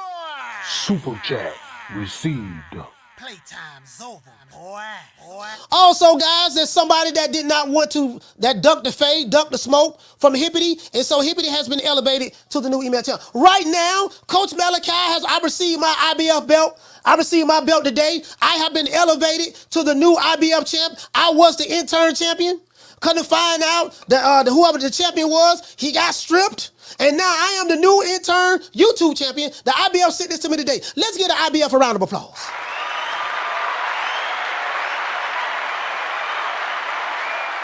Coach Malachi is the new email YouTube champion. I have the title. It is what it is. And guess what? I'm looking to defend it against all and every comer. All newcomers. And plus, we already know I'm undisputed because I got the other belts over there too. True. It is what it is. Shout out to Marcus King. Hey, okay. Dropping that half a dub on your boy, man. Salute to you, fam. I appreciate that. Down from the bar, there's a platform stage. People pimping, sharp as razor blades. Nah, we gotta keep that same energy now. Isn't that what y'all said? We the Charlotte twins. We known for calling everybody out. Please call these people out. Listen, the whole world's looking at you. Call these people out, What's please. up? It's the Jamal the Hitman Charlotte. Let's get it. Who want it? Name them names, man. They know who they is. Name them names, please. The names need to be named. They know who they is. The Mexican monster. Mexican monster. Hello. Now that Jaron Boots Ennis is the new IBF email champ, let's celebrate for that brother.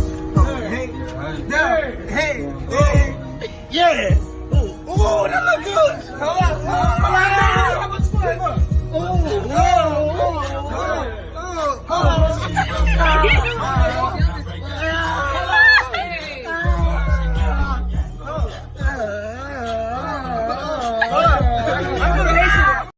Now that coach is the new intern champion, I have been elevated. Anybody want the smoke? Y'all holler at the old boy. Yep, that's right. I'm running things.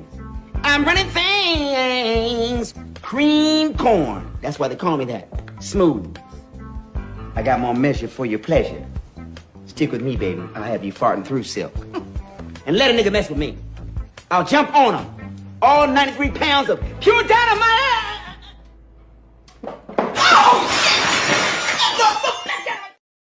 Anybody want the smoke? We got some of the best fighters in the world, pound for pound, over here at Nick Sack Promotions. Oh, pussy ass nigga, what's going on, boy? I'm telling you, boy, I'm knock your fuck ass out, boy. Blow for blow, pound for pound, nigga. I got the title, nigga. I'm telling you, boy, I'm finna knock one of you what kind of niggas out. Nigga, I got these hands, nigga. I'm throwing them paws at the nigga, finna knock your ass down again, nigga. Get your ass back up, nigga. Don't run, nigga. I'm telling you, boy, I want all the smoke, nigga. I'm throwing them paws, nigga. I'm putting them hands on you, nigga. I told you what I'm gonna do to you, nigga. Catch you with the check left hook, nigga. I told you, boy, pound for pound, nigga. I'm the best. This more action than any Devin Haney fight. Put these paws on you, nigga. I told you, I got your backing up, nigga. Nigga, watch that check left foot, knock your ass down again, nigga. I'm telling you, boy, it is what it is, nigga. I'm gonna make it do what it do. I'm telling you, boy, we ain't even playing over here, boy.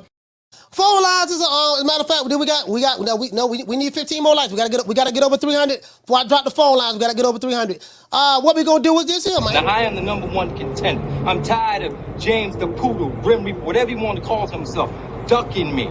All right, I'm tired of man driving around town in 8 Rolls Royces. He ain't fought nobody. I'm still in a Broham.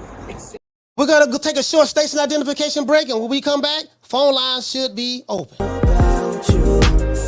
And ever since that first night, it seems like I've been going crazy about you. Mint green chrome in the butt, burnt orange 550. Say the pinky ring pimp, give love pussy. Seafood, big pool, make your girl look. Backwoods, big grill, watch the chef cook. Talk slow, big smoke in the moonlight. Knock your doors down, shout it till your mind right. East Point, Fulton County, where a nigga from. Got love. Phone lines open, man. You wanna talk some shit? Call me. Start some shit, bitch. Sup, fool? You gonna talk shit about me, homie? Where you from? Hundreds of niggas is waiting for your motherfucking call, and they all talking shit about you right now. Call the coach at 530-494-9636. We waiting on your bitch ass. Caller, what's your name? Where you calling from? What up, coach? This is from school from Chicago. Old school from the shot. Talk to me, fam. I just got your best. Look here, Coach. I'm gonna tell you something, Coach. When Crawford won that fight against Spence, Coach, I told you Spence was gonna beat him like he stole something, and he did do that, Coach. But look here, I'm gonna tell you something. I told you then. I told you after I said that, Coach, back then. That if anybody want to sit up there and mess with Boots, man, I'm telling you, they looking for early retirement, Coach. Hey, Coach, look, don't get it twisted. I don't care if they emailed to sit down, went down there. He still got to pay for that belt. I don't know how much you pay for that belt you got. Boots Ennis gonna have to pay for that belt. He gonna have to upstand it and hold it too. You know what I mean, Coach? I would tell you, Crawford go come get it. You think so? I don't know. I think Crawford and Spence. I think their fight is definitely going to be at 154. Coach, but I think Crawford better stay as far away from Boots until he's ready to retire. Because Boots will make a man. You think Crawford will make a man retire? Boots will make a man look bad and retire, Coach. Don't get it twisted. That young man got something, Coach. Do you think? You understand that? Do you think that Spence? Do you think that Spence should fight Boots?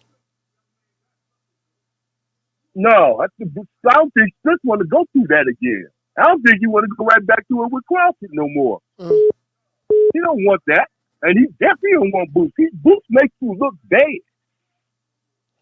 Okay. All right. Well, ain't nothing wrong with your opinion, my brother. Anything else you want to say, old school? I appreciate it, Coach. I love you. And shout out to nephew and shout out to Pop. Yeah.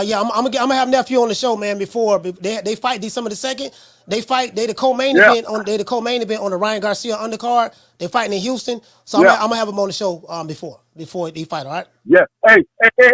One other thing too. And you realize that young boy, he ain't got no foot in him. He got dogs, and he got the kind of dog. That dog, like we talking about these dogs now. Have a good day, Coach. All right. Shout out to old school, man. Chi-Town, stand up, man. Chi-Town. Dollar Bill. Chi-Town. Don't owe these young boys nothing. Who you think he is? DJ Quick? No, I ain't saying King Capri? I didn't say that. Oh, you must be Jimmy Walker. Blue, you ain't nothing. You don't deserve nothing. You don't get nothing. You get what I give you. I got a contract between me and you that say you do what I tell you to do. Therefore, shut the fuck. Don't say nothing. Don't speak to me. Don't look at me. I tell you something. Money, I just said. Blue, if I raise up, gonna be trouble. Trouble. I'm walking off. Caller, what's your name? Where you calling from? Martin from Oakland. Martin from Oakland. Talk to me, fam. Yeah, Coach. IBF full of shit. Last time Spence fought a mandatory was 2018. You're right. It was Ocampo because you already know how none of the sanctioning bodies recognize any of the other champions in their ranking. And 2019, that's when COVID. I think COVID was around that time too. Yeah, but that's when Spence fought Porter for, in that unification bout when Porter was the WBC champ. Yep. Only other fight he had in 2019 was Mikey Garcia, but Mikey Garcia was the IBF 135 champ at that time and the WBC champ. So ain't no way in hell that was his mandatory, even though he used to be the 140 champ, but they stripped him a year before that fight even happened. Well, so I just went to the IBF's website. We know who the mandatories were, and we know when the last time Spence defended that mandatory. And the reason I'm saying that is because these guys who's making this straw man argument, your argument weak, dog. Because for the simple fact that Boots has been Errol Spence's mandatory since January of this year. So according to their rules, when Crawford beat Spence, that he inherited those mandatory obligations. But that's why I showed you guys, they pick and choose when they want to apply the obligations, because how do you explain Errol Spence not fighting the IBF mandatory for years? How do you explain that? Yep. If you want to convince me that this is how the IBF enforces their rules and Terence Crawford's not above the rules, I ain't got no problem with that. But it appears to me that you pick and choose when you want to apply that rule to certain fighters. True. Yep. That's all I'm saying. That's all I'm saying. Because goddamn Spence had the belt since 1979, and he only had one mandatory. So if you're telling me when a champion receives your belt, according to your rules, when a champion receives your belt, they got 6 to 9 months. I think it said 9 months, and they said, well, you gotta defend the title within 6 months. I think it was 9 months. Of every calendar year, whatever the case may be, you have to do that according to your rules. So if that's the case, why did that rule apply to Errol Spence? Oh, For man, real. well, you know, he got in the car accident and this and that, yada, yada, yada, yada. Okay, cool, got in the car accident. Okay, well, y'all could have stripped him and made a champion in the recess. Y'all didn't do that. Okay, Exactly. fine. Okay, so when he did come back, who did he fight? He fought Ugas. When he fought Ugas, he didn't have any mandatories then? So y'all waited till Boots became the mandatory in January of this year, and guess what? Did y'all press him on that then? Go ahead and get Boots out the way, and then you can go and roll into the Crawford fight. We didn't even know that when January hit, we didn't even know nothing about Crawford and Spence fighting each other, because I didn't think that fight was going to happen. We didn't even know that was going to go down. That shit came out of nowhere, like May or something of this year. So you know, it is what it is. But anything else you want to say? Yeah. Nah, it's just it's just crazy when you have 3 other literal examples. You got, you know, like you said, Haney, Canelo, and Charlo, all 3 undisputed, all 3 IBF champs, all 3 moved up in weight, and did not one of them lose their belt. But this man, you know what I'm saying? I mean, god damn, couldn't they wait a year or something to try to play it off like this is normal? 3 motherfucking examples, 1 goddamn year. 3. Not 1, but 3. I mean, yeah, I ain't tripping. It is what it is. But Boots is the email champ. That I think those are the facts. But shout out to Martin from Oakland. Salute, fam. Yeah, he the email champ. He definitely email champ. Definitely email. Definitely email. It is what it is. Anyways, phone lines on. We got another call calling in. Definitely email champ now. We got to keep that same energy. If everybody else was the email champ, guess what? He the email champ too. Y'all ain't gonna get away from that now. Caller, what's your name when you calling from? Jamie from New York. Jamie from New York. Talk to me, fam. How you doing, Coach? Doing good, brother. All right. Coach, this is why I say boxing is a corrupt sport, and what they did to Bud is wrong. You know, Spence had that IBF strap for years, and you're saying that he defended it once, right? He fought 1 mandatory, but he's been he's been champ for years, bro. So as soon as Bud becomes champion, they immediately want him to fight a mandatory, and they decide to strip him in 3 months, bro. It's only been 3 months, Coach. 3 months, yeah. You know what I'm saying? Yeah. So, yeah. So then, now that, okay, let's talk about Boots now. Let's talk about him fighting his mandatory. Nobody's asking him that, or they're not talking about that. Like, now that he was elevated, right? And I ask you this, Coach. Like I said, I bet that Boots will not be fighting any mandatories anytime soon, bro. You know what I'm saying, Coach? You feel me? And let me tell you, Coach, it's not happening, bro. I don't know why they did this. This man just became champion, bro, like you said. But I'm going to say this, Coach. As a matter of fact, I want to talk to Bud real quick, Coach. Listen, Bud, I know you're listening. Fuck the IBF belt. Fuck Boots. Go to 154. Dominate. Become 3-time undisputed champ. Make more history. And be greater. That's my call, Coach. All right, shout out to Jamie, New York. And see, my thing is this. I like to point out the double standards and the hypocrisies. The double standards. The hypocrisies. Like, this is too easy. Phone lines open, man. 530-494-9636. It's cool when they do it. It's a problem when I do it. Fuck them. And we show them receipts. Caller, what's your name when you calling from? Happy or early Merry Christmas to Boots. That's a nice present. They just don't like Boots. I mean, not Boots. I'm sorry. They just don't like Bud. What's your name when you calling from? You gotta let the people know who you are. Oh, this is Sheila from Cali. Sheila from Cali. Talk to me, sis. Yeah, as I was saying, they just don't like Bud, huh? I mean, it is. Again, I'm not throwing a pity parade for Terence Crawford. I'm not. My thing is, I'm pointing out. Of course not. I'm pointing out. Hey, look. I mean, he already made history. He's undisputed. It is what it is. Oh, so, I mean, he beat Spence. He beat the guy who was supposed to have been the best fighter in the welterweight division. So Spence was the best guy according to the overall consensus. He stomped him, and now we know Terence Crawford is the best guy. And this is the thing, right? This is the thing, right? How did Errol Spence become a champion? He beat Kell Brook in the UK.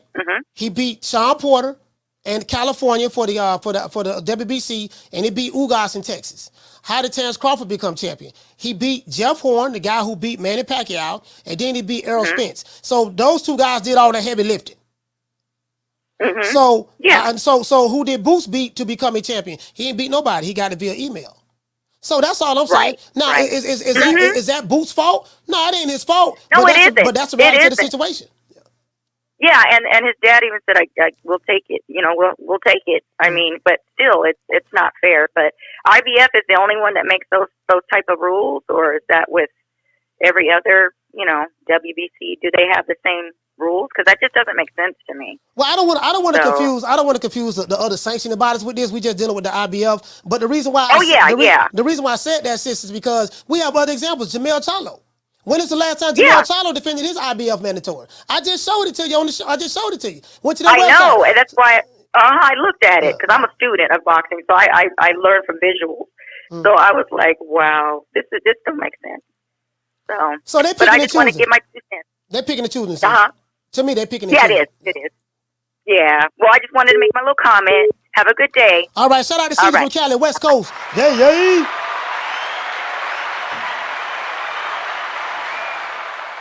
Hey man, shout out to Rick, man. Rick Tim's in the building. Shout out to Dr. Paul Evans, my sister Summer in November. Shout out to Jamie Rivera. Who else we got? L. Harvey, OP Gamer in the building. Green Eyes P. Flex BK, salute to you, fam. Shout out to Jose. It is what it is, man. Shout out to my sister Food Revolution. So I point this stuff out. The reason why I point this stuff out, because I want to show you guys how it's done. Now again, I ain't tripping on it. Fact of the matter is, my whole point is this here. That same sanctioning body who people say, yo man, they real, they consistent. Bullshit, they not real, they not consistent. They full of shit like the other sanctioning bodies. Did you get what I'm saying? Because they're not doing the same thing with Jamel Charlo or other guys who had an IBF belt. It's like they picking and choosing. I'm not tripping either way.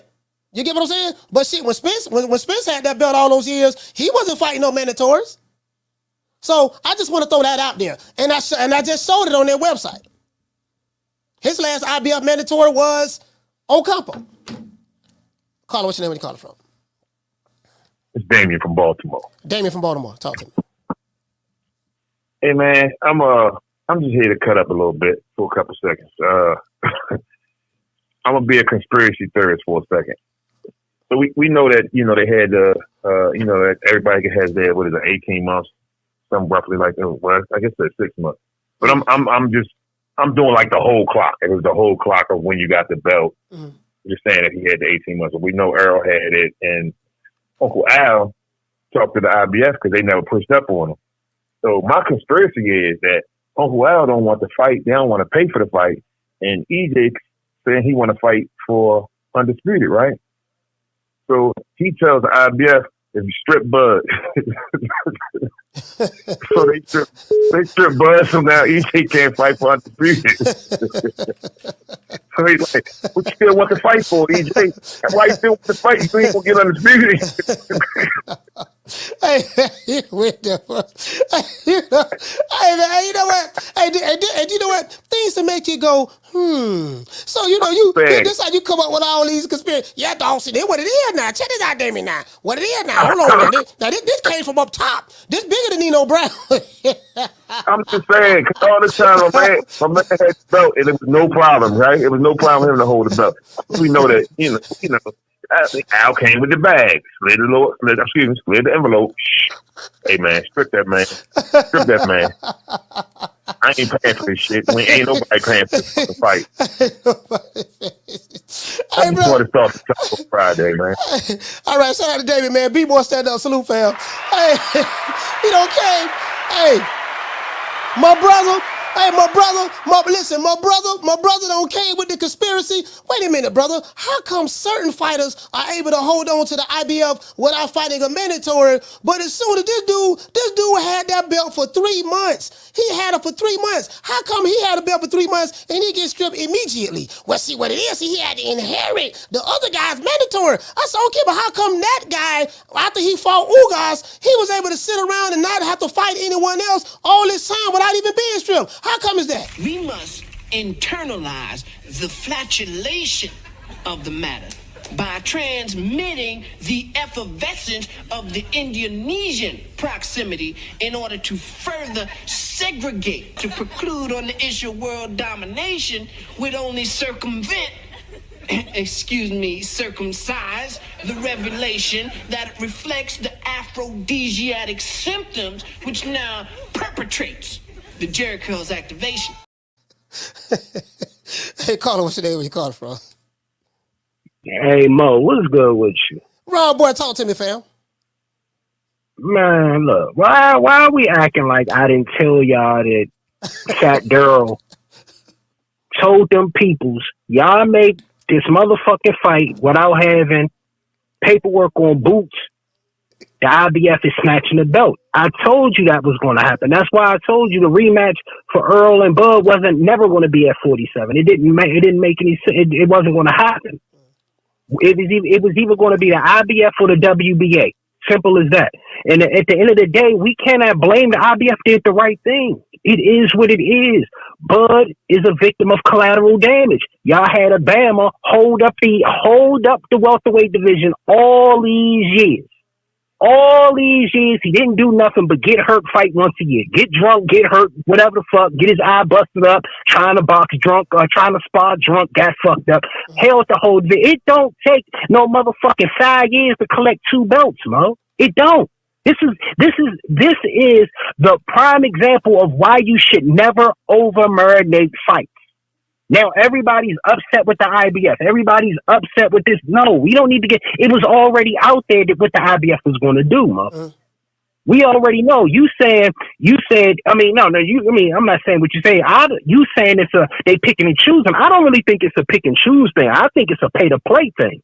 We already knew that they was putting in paperwork after paperwork to not fight this IBF mandatory. The same reason they was putting in paperwork after paperwork to not fight a WBA. Just like they put in paperwork after paperwork to have the Earl and Key fight. People fella realize they put in paperwork to have Earl and Key fight at 54. Yeah. I'm glad you brought that up because my question I have is this, Ron. Spence had the IBF belt for a while. Now he did have a car accident. He had a car accident one time, but outside of that, he only fought the IBF mandatory one time, and then when he came back, you know what I mean, he still wasn't required to fight the IBF mandatory. Then he was going to be allowed to go to 154 to fight Keith Thurman and still hold on to the IBF belt. So that's why I'm saying, I totally agree with you. That's where the money comes in there. So I'm just pointing all this out to try to blow all of these narratives up because these narratives are very, very easy to blow up because ain't none of this shit even making no sense. That's why I went straight to their website. And that's what I'm saying. It do make sense. It do make sense because we know what sanctioning bodies do. All that shit you read, you didn't read the fine print. In discretion of it's even going to say two things. In the discretion of the championship committee or the organization. That's how every rule has an asterisk. Discretion of. That's when you know it's nothing real about it. You see what I'm telling you? Yeah, but see, this is the thing, though, Ron. I always say that, and if you on this show, and you know this, I say this on this show. I say, man, the sanctioning body is full of shit. I don't know the rules of the sanctioning body. I say, don't nobody know the rules because one minute they say one thing, but once you put in there, it's to the discretion of us. Then it can change at the drop of a dime. Everything. Slim, every damn bylaw is a discretion of. How the fuck? Like everything has a fucking. Have you really read that thing? You read partially of it, but when you read it, when you put on them 2.2s, the readers that came up, they got fine print under fine print, Mo. That's how serious this shit is. Fine print under fine print. God damn. Hey, Slim. But nah, they did the right thing. Bud got stripped. Bud inherited all this bam ass shit that they've been doing. You had the same company doing the same bam shit. Over marinating fights. When Bud didn't, the best time Earl and Bud should have fought was immediately after the Benavidez fight. So let me ask you this. That was the best time. Let me ask you this. 2019. That was the best time. Do you consider Boots the email champ? You never heard me ever use the word email. I've been looking at boxing long enough to see boxers get stripped, motherfuckers get elevated. You have never ever in the history of me calling this show ever used email champion. I don't believe in that. I've been looking at boxing long enough to know that boxers been getting elevated since the beginning I've been looking at boxing. So what were they before the motherfucking email? Were they pigeon courier champions? I don't know. No, what it was back then, you know, when me and you was watching it, they were called paper champions. So a paper champion is in today's time, they like to use the term email champ. So what I'm doing, Ron, is this here. If you are the mindset that Darren Haney was the email champ when he got elevated to the WBC, if you follow that mindset, if you follow that Jamal Charlo was the email champ because he didn't fight Canelo, he got elevated to the belt. If you follow the mindset that any of the fighters that you don't like, that you make 1,000 videos about, have been elevated, they are email champions, then guess what? If I follow your criteria, what these niggas been saying since I've been online, guess what? Boots Ennis is the email champ. I'm not saying I agree with it. I'm not saying I agree with it, but I'm taking their words and spoon feeding it right back to them.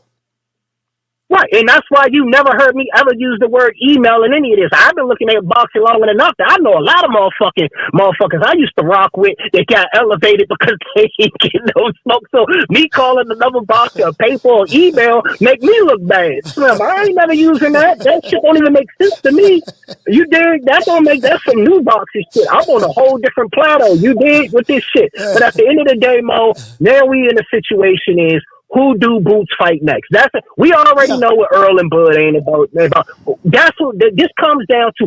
Cool. Bud got stripped for good reason. We know because he ain't heard it. He ain't heard a bunch of bam ass shit. He just collateral damage. We get all that. Yeah. Who is Boots going to fight next? What fight are they going to over marinate at 47? They're not going to give you. What fight are they not going to give you now? So now the new Earl and Bud shit is going to be who? Boots and motherfucking Boots and Teofimo Lopez. That what we gonna do or something? No, I don't know. As a matter of fact, I can look on here and see that. Like, there's a lot of people. I think you got all of those belts are gonna be vacant. So you know you got. Yeah, I know. But then we're not gonna get. Yeah. Yeah, but you know damn well we're not gonna get no motherfuckers because Giovanni Section, he gonna be elevated or some shit, and then you gonna have Boots, and everybody gonna be talking about Boots and Barrios for about 5 years, and then everybody, you know what I mean? It's a whole cycle. The wrong motherfuckers got control of the situation. You dig what I'm telling you? It needs a new yard. Hopefully, you know I ain't lying, Slim. You know I ain't lying. You think, hey Mo, you think they rebuilt Barrios bitch ass just so he can get clipped by a motherfucker from Philly? Absolutely not. They're gonna milk the shit out of Barrios. They ain't build that boy back up just to get beat the fuck down again. You did? So I don't know, man. It's where we go from here. Bud needs to fight Tim too. That's the shit I'm on, man. Yeah. And that's what I'm gonna stay on. Timmy versus Bud, man. Make it happen, Slim. I'm out, Mo. Financial Fridays. Get y'all some money. All right, shout out to Rob Boyfriend. DC, stand up. Hey, yeah, man. See what it is now. See, check this out now. Now, what we gonna have to do now? See, Pork Chop Willie had a contract with Shorty Big Nuts. Hoghead Cheese got elevated. He the email champ. Now, Hoghead Cheese wanted to fight Pork Chop Willie, but Pork Chop Willie, we're getting ready to fight Shorty Big Nuts for the rematch. And see what they did now. They conspired against this guy in order to get that guy the belt, and now he emailed him, and then he talking all this shit like he did something, but all along, Pork Chop Willie saw the Big Nuts, they going to the bag. So this is the funny thing about all this shit too, right? Again, I'm not throwing a pity parade for Terence Crawford because the IBF stripped him of the title. Again, Ron Boy Fresh is right. He inherited Errol Spence's mess. When Errol Spence had the belt, he didn't have to defend the IBF belt against anyone. You get what I'm saying? For years. Went on their site. And I'm even including when he got injured. When he got injured, car accident, all that stuff there, they didn't make him a champion in recess, none of that. But when he came back, nothing had changed. Did you get what I'm saying? So I get all that. I ain't tripping on none of that, right? But the fact of the matter is, if I use these new booty terms, these guys online who say this guy the email champ, guess what? He the email champ. That's all it is. True. And that's why I drew the comparison between Tyson Fury and Deontay Wilder. You got two fighters, there was a rematch clause. Errol Spence Crawford, you got two fighters, there's a rematch clause. One fighter lost, the other fighter won. The fighter that lost reserved the right to activate a rematch. I.e. Tyson Fury, Deontay Wilder, because he lost to Tyson Fury, and guess what? He was a PBC fighter, and Errol Spence a PBC fighter. Do you see the situation? You picking up what I'm putting down? And so now when Deontay Wilder lost, he reserved the right to activate his mandatory. Activate his rematch clause. When Errol Spence lost, he reserved the right to activate his mandatory. So now Tyson Fury tried to not fight his contractually bound fight against Deontay Wilder, and he tried to have a unification match undisputed with Joshua. Wilder had to sue him. When he sued him, took him to arbitration. Tyson Fury couldn't fight anybody, i.e. orders from the judge. So he had to wait until the arbitration was over with. The judge ruled in Deontay Wilder's favor, and that's how we got the trilogy. If Terence Crawford would have said, man, Errol Spence, I'm finna go try to do what I want to do and fight somebody else, guess what would have happened? The same thing would have happened. Surely, doggone Errol Spence would have sued Terence Crawford. Both of them made $30 million. Of course, he want to try to make that bag again. He would have sued him. And guess what? Crawford wouldn't have been able to fight anybody anyways because he has a contract that he's bound to, just like Tyson Fury had a contract he was bound to. And I'm talking about two black fighters who were signed to the same promotional company, PBC's, Al Heyman's PBC. True. I'm just saying, I ain't got but a GED. I ain't the smartest guy in the world, but I have a master's degree in common sense. Nah, man, he dug it. True. These niggas be killing me, boy. Boy. No, I'm just saying, though. No, you don't understand. See, listen, bro. Let me tell you something, man. These aerosexuals are something else, bro.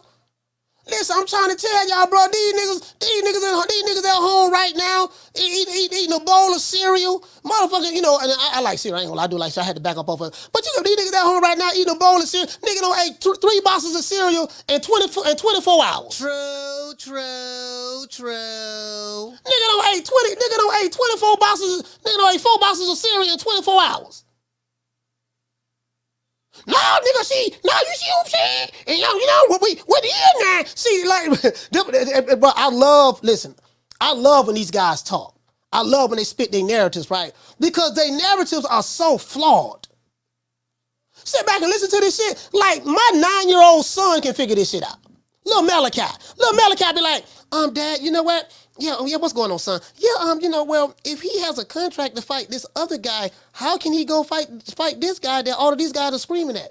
And how come those guys wasn't screaming, fight Boots, when Errol Spence had the IBF belt? So when Errol Spence had the IBF belt, don't fight Boots! Don't fight Boots, Spence! Don't fight him! When Crawford get the belt 3 months ago, he won the belt 3 months ago. You gotta fight Boots! True. These niggas is special. You are now rocking with the hottest boxing podcast in the land. True Media Boxing Radio with your host, Coach Malachi Williams. Hey, these niggas is special. They special, man. Like, these dudes are some special cats, man, online, bro. They special. They go, listen, hold on. Let me do this. I got some more super chats to read. Shout out to Don't Kill the Messenger. Hey, okay. For dropping that half for bam, dub on your boy. Hey, Leroy. Super chat received. Playtime's over, boy.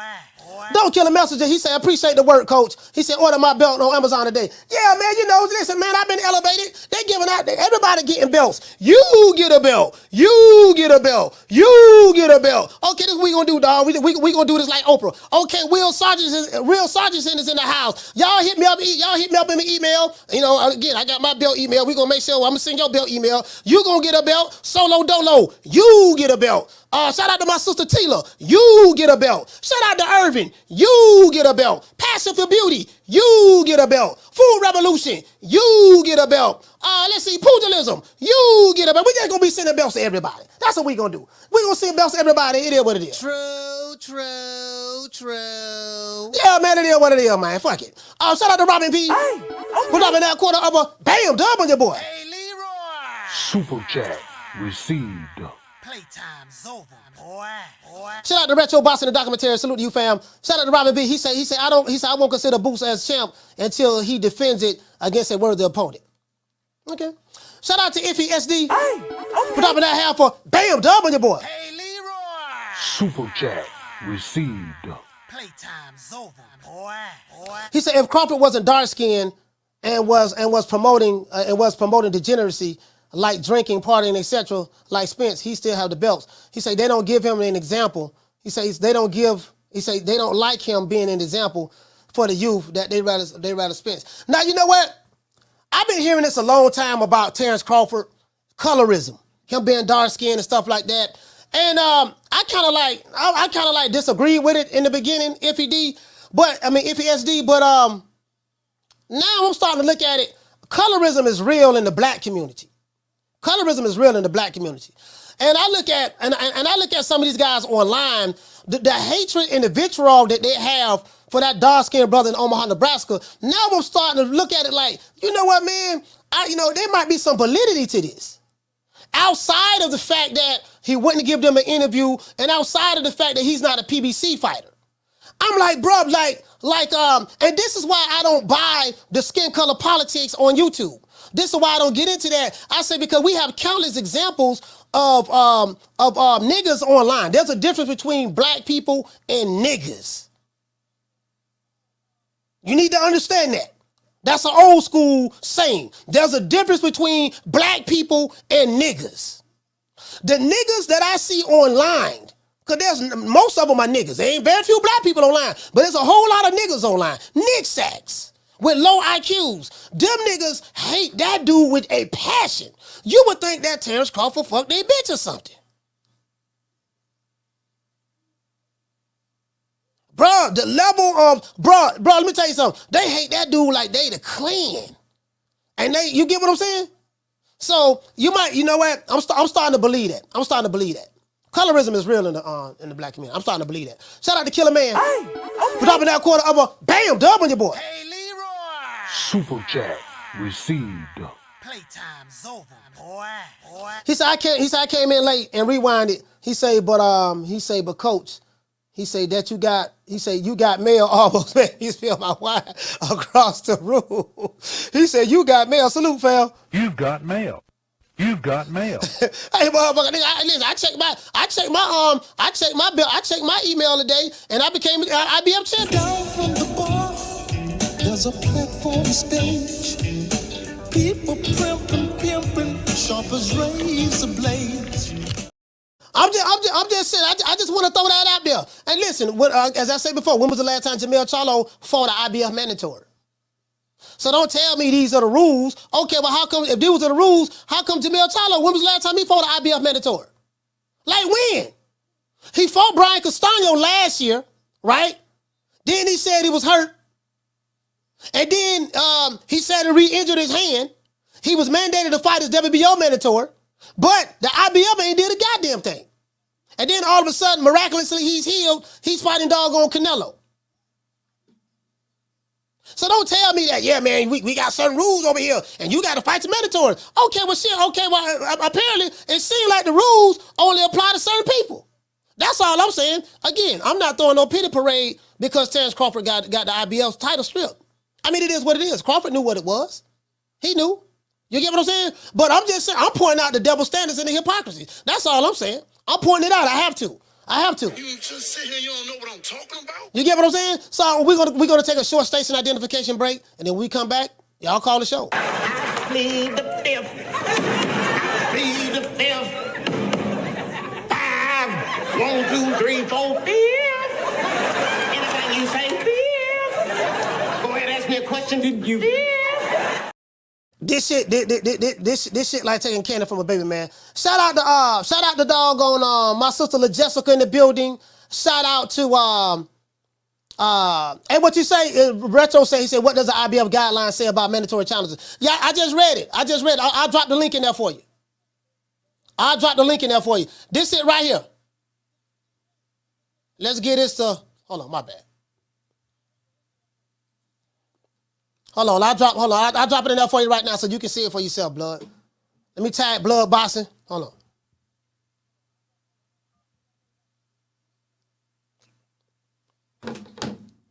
on. Carla, hold on.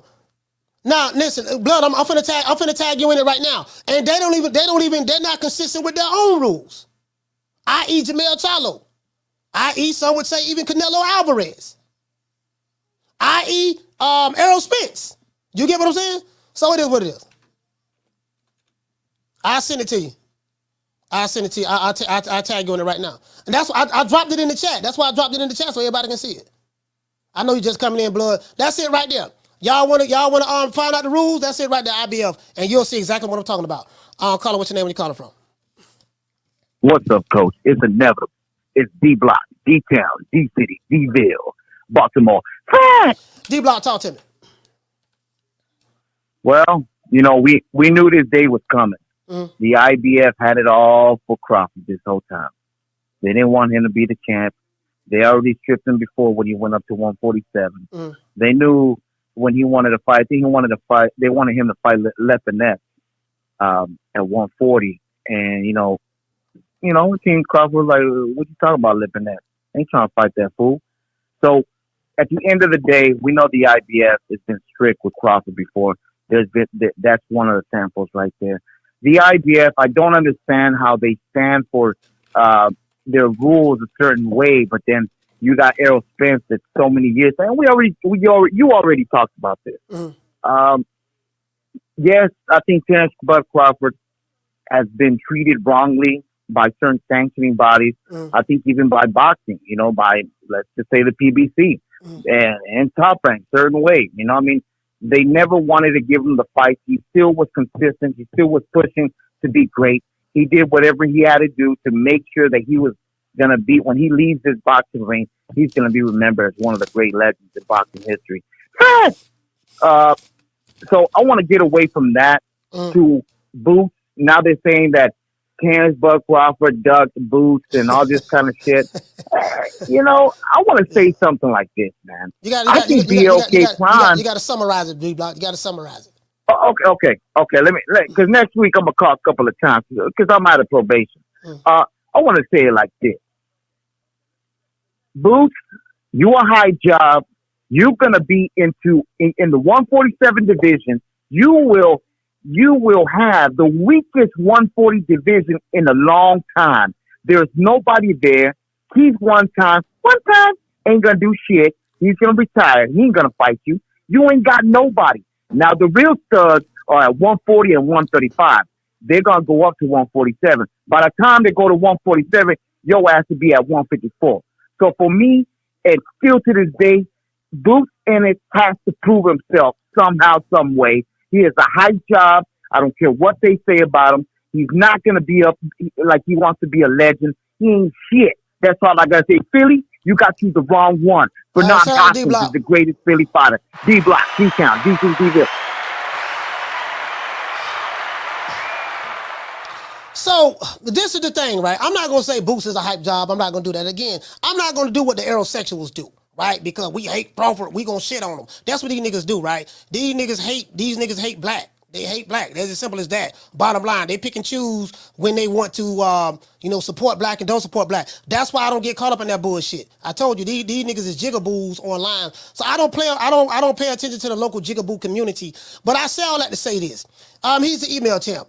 Since I started my YouTube channel December 2020. I dropped, I think, December 23rd, 2020. I dropped my first video, I think, January 2021. My first video, right?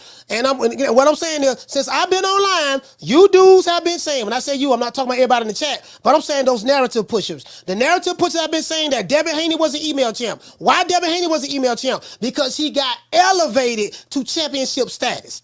Jamal Charlo, I was told he was an email champ. Why is that? Because he got elevated to championship status. Did you get what I'm saying? Jennebeck, he got elevated to championship status. Tim Tszyu, he got elevated to championship status. So if you're telling me that because you didn't beat the champ, that you didn't get the belt the right way, Lennox Lewis, he got elevated to the champ when doggone Riddick Bowe dropped the belt in the garbage can. So if that's what you guys are going to say, and back then when I was growing up, we called it paper champion.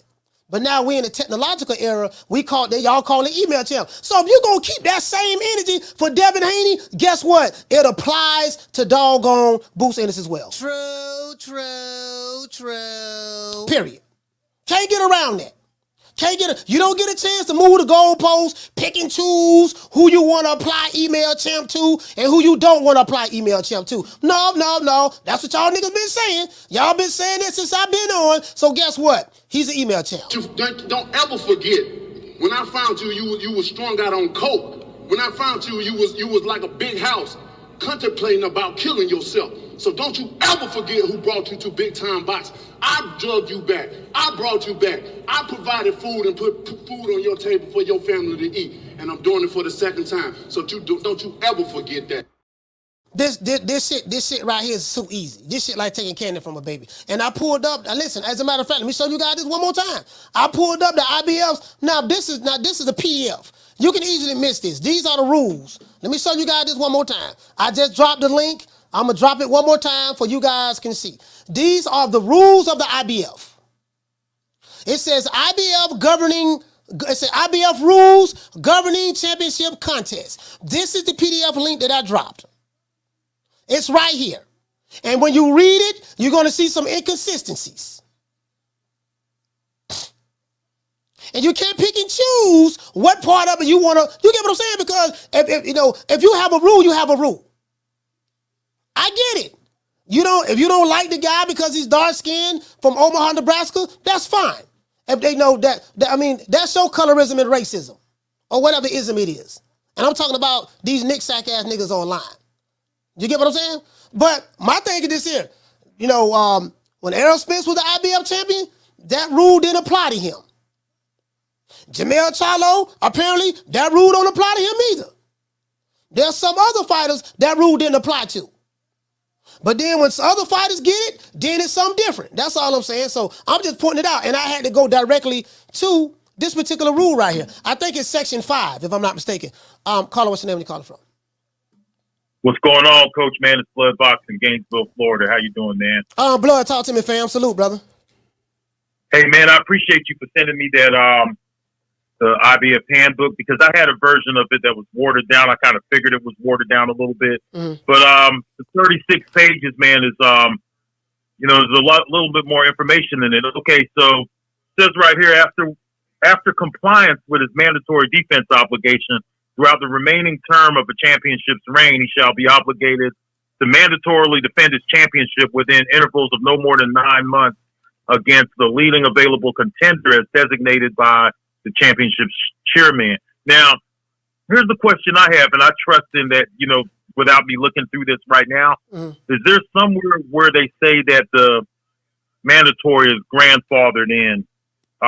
Is it his obligation to take on Errol Spence's mandatory, or does that go back? No, it's right here. It's right here. As a matter of fact, I'm going to tell you exactly how to get to it. I think it's go ahead. It's page. Let me see.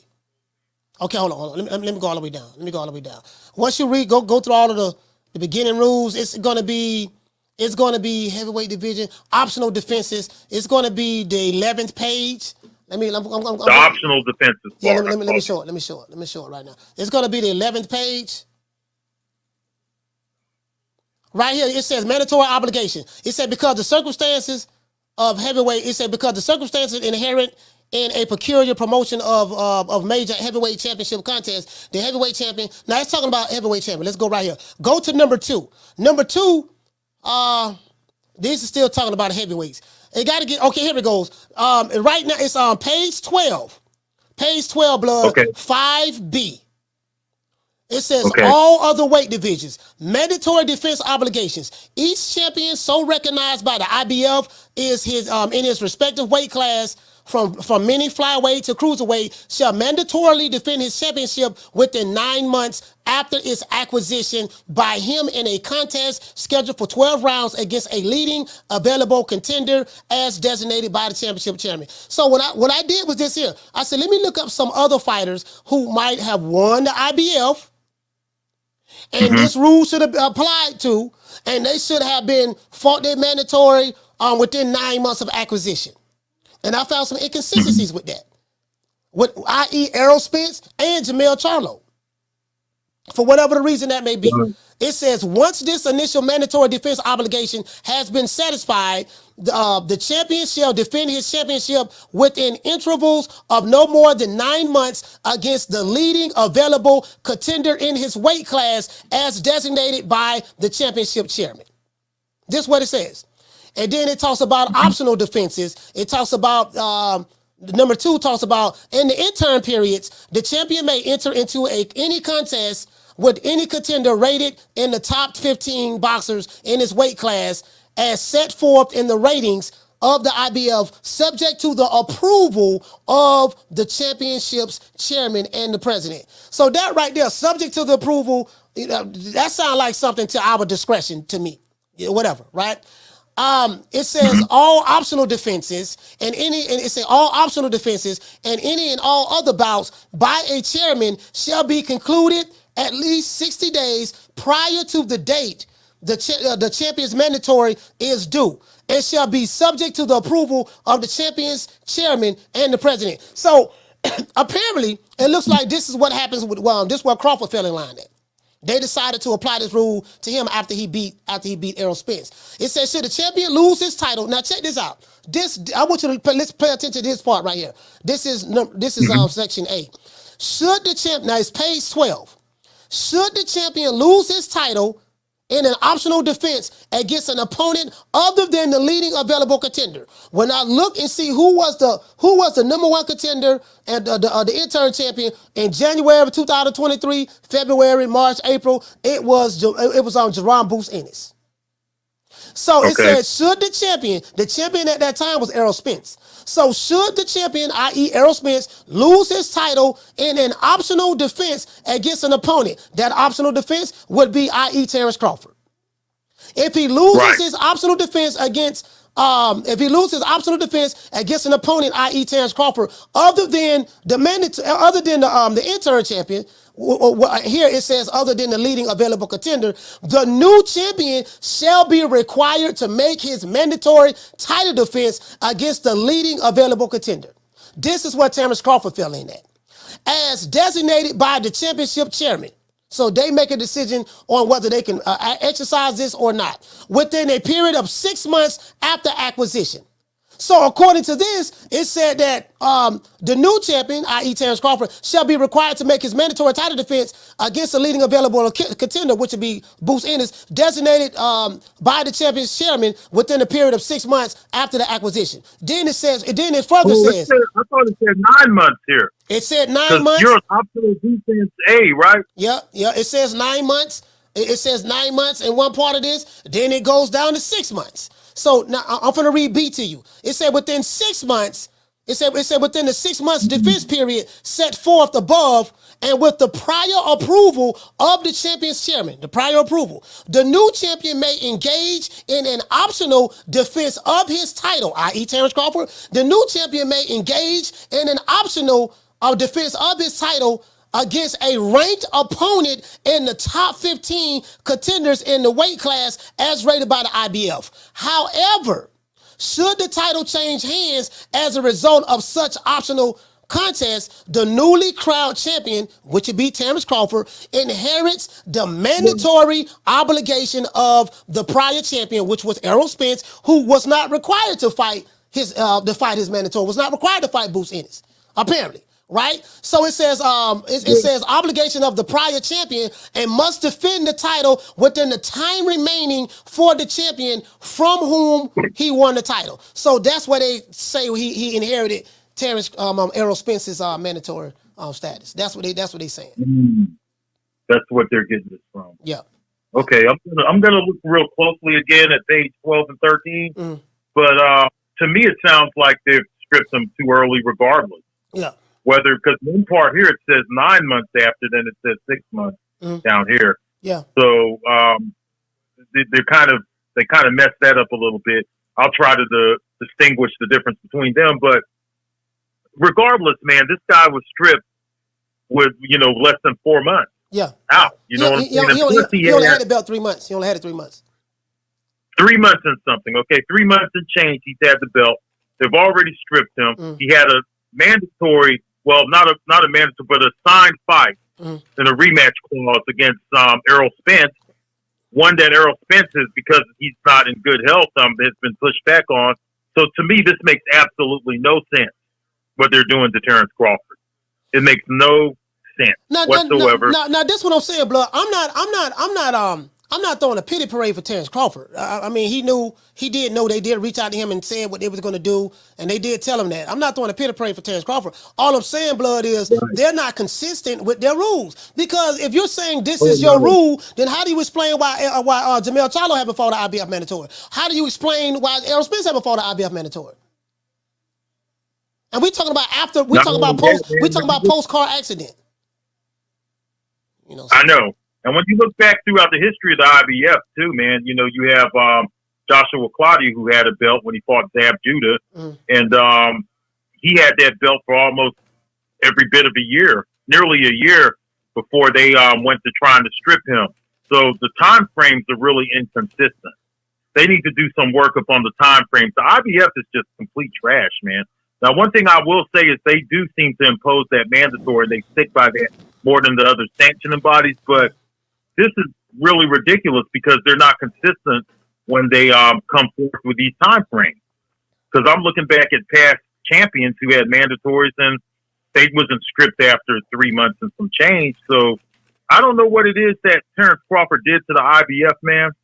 There's got to be some kind of problem. Maybe they don't like undisputed champions over there at the IBF and they prefer not to work with other sanctioning bodies.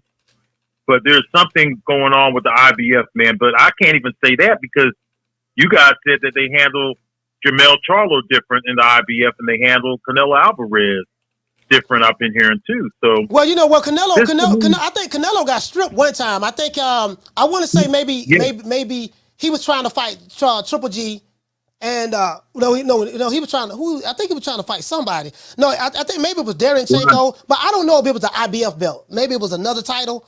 So I didn't want to bring that up.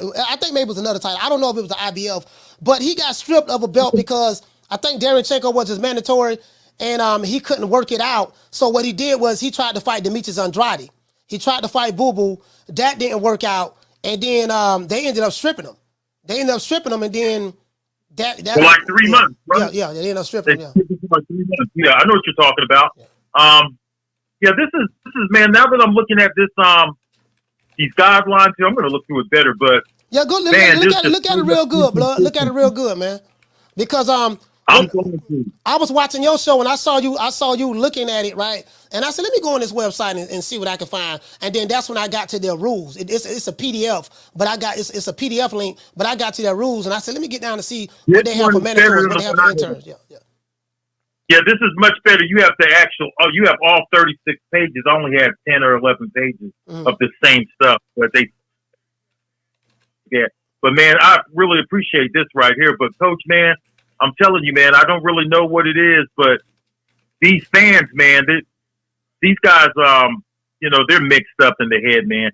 They won't even have the decency to even pull up a rule book or guidelines. They just come in here running their fat mouths about absolutely nothing. They don't like Terence Crawford, and that's really what the deal is. Yeah. I've heard people saying things like, oh, well, because he sat and he negotiated with Errol Spence for all this time, now he's going to have to face they should strip him. But I don't think Terence Crawford really gives a fuck because when you really think about it, he's undisputed no matter what. You look at it 30 years from now, he's still going to get credit for being an undisputed champion. He don't need all these belts at this time. He's already become undisputed. You know the crazy part about all that shit, blood? These are the same people who said that he should have signed the contract. He was holding up negotiations. The same people who are saying this same negotiation shit, they've been wrong the whole goddamn time. Now they running these same circular arguments. Again, as I always say, my brother, if they did not have a double standard, they wouldn't have a standard at all. These guys, they have to always, if I don't like blood boxing, right? There's nothing that anyone can do to make me like you. So what it is I'm always going to try to find a way to look at you and a lie that fits my narrative because I don't like you. If it's a lie, I'm going to use the lie to dismercify your name and your character. If it's the truth, but it goes counter against what my narrative is, I'm going to shun it. These niggas suffer from confirmation bias. If the information does not confirm, blood, what they want to believe, they run from it. If it confirms something that they want to believe, they take it and run with it. And this is why they run in their own circles. They run with these same little cliques and crews online because these guys regurgitate what they already want to hear, no matter how false it is. Because as you say, they're dislike for the guy. Now, if they dislike him, that's fine. I ain't tripping on it. I mean, the man, a multi-millionaire, I don't think he give a fuck about what some broke niggas online, how they feel about him. But, but objectivity is not in these guys' character and DNA, and being honest and fair, and it's not a part of these guys' DNA. So that's just a reality of the situation. Hey, one more thing, Coach, before I go. Yes, sir. Also, I read, too, that the IBF, they're planning on, if Usyk and Tyson Fury have a rematch, they want the winner to fight Hrgovic, and they're threatening to strip the winner if he doesn't fight Hrgovic. Now, if they decide that they don't want to fight Hrgovic, they're going to make Hrgovic fight Otto Wallin for the vacant strap. Mm-hmm. Why don't they just elevate Hrgovic like they did Boots Ennis? Why are they doing something different for Hrgovic than Boots Ennis, if that's true? I don't even know, man. It go right back to what it's to their discretion. To their discretion, when it says with the prior approval of the championship's chairman, to me that's to their discretion. Same shit that Mauricio Sulaiman do. That's basically saying that these rules could be edited anytime we feel like. Right. And this is why I say, blood, nobody knows the rules because, listen, I got the rules right here. Guess what? I can have these rules, memorize and recite them all I want. But at any given time, I know that these guys can change it at the drop of a dime, and they can apply the rule to who they want to apply to. So I don't know the rules because it's subject to how they feeling that day or who gave them the brown paper bag. When they put that kind of verbiage in there about their discretion, that changes the whole thing right there. That covers it. That covers it, bro. Hold on now, blood. Nah. I'm the new IBF email champ now. Nah. Now I know you the mandatory. I'm supposed to fight you next, but this is a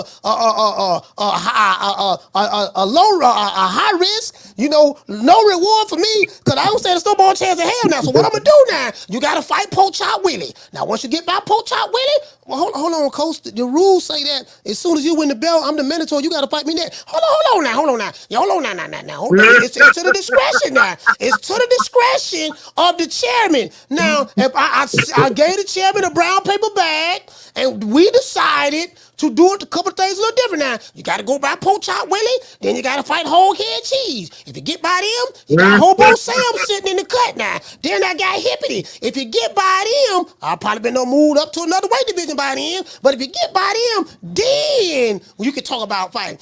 So that's what that's just what it is. To me, And plus, Whole Head Cheese, he got the pickle and wiggle himself.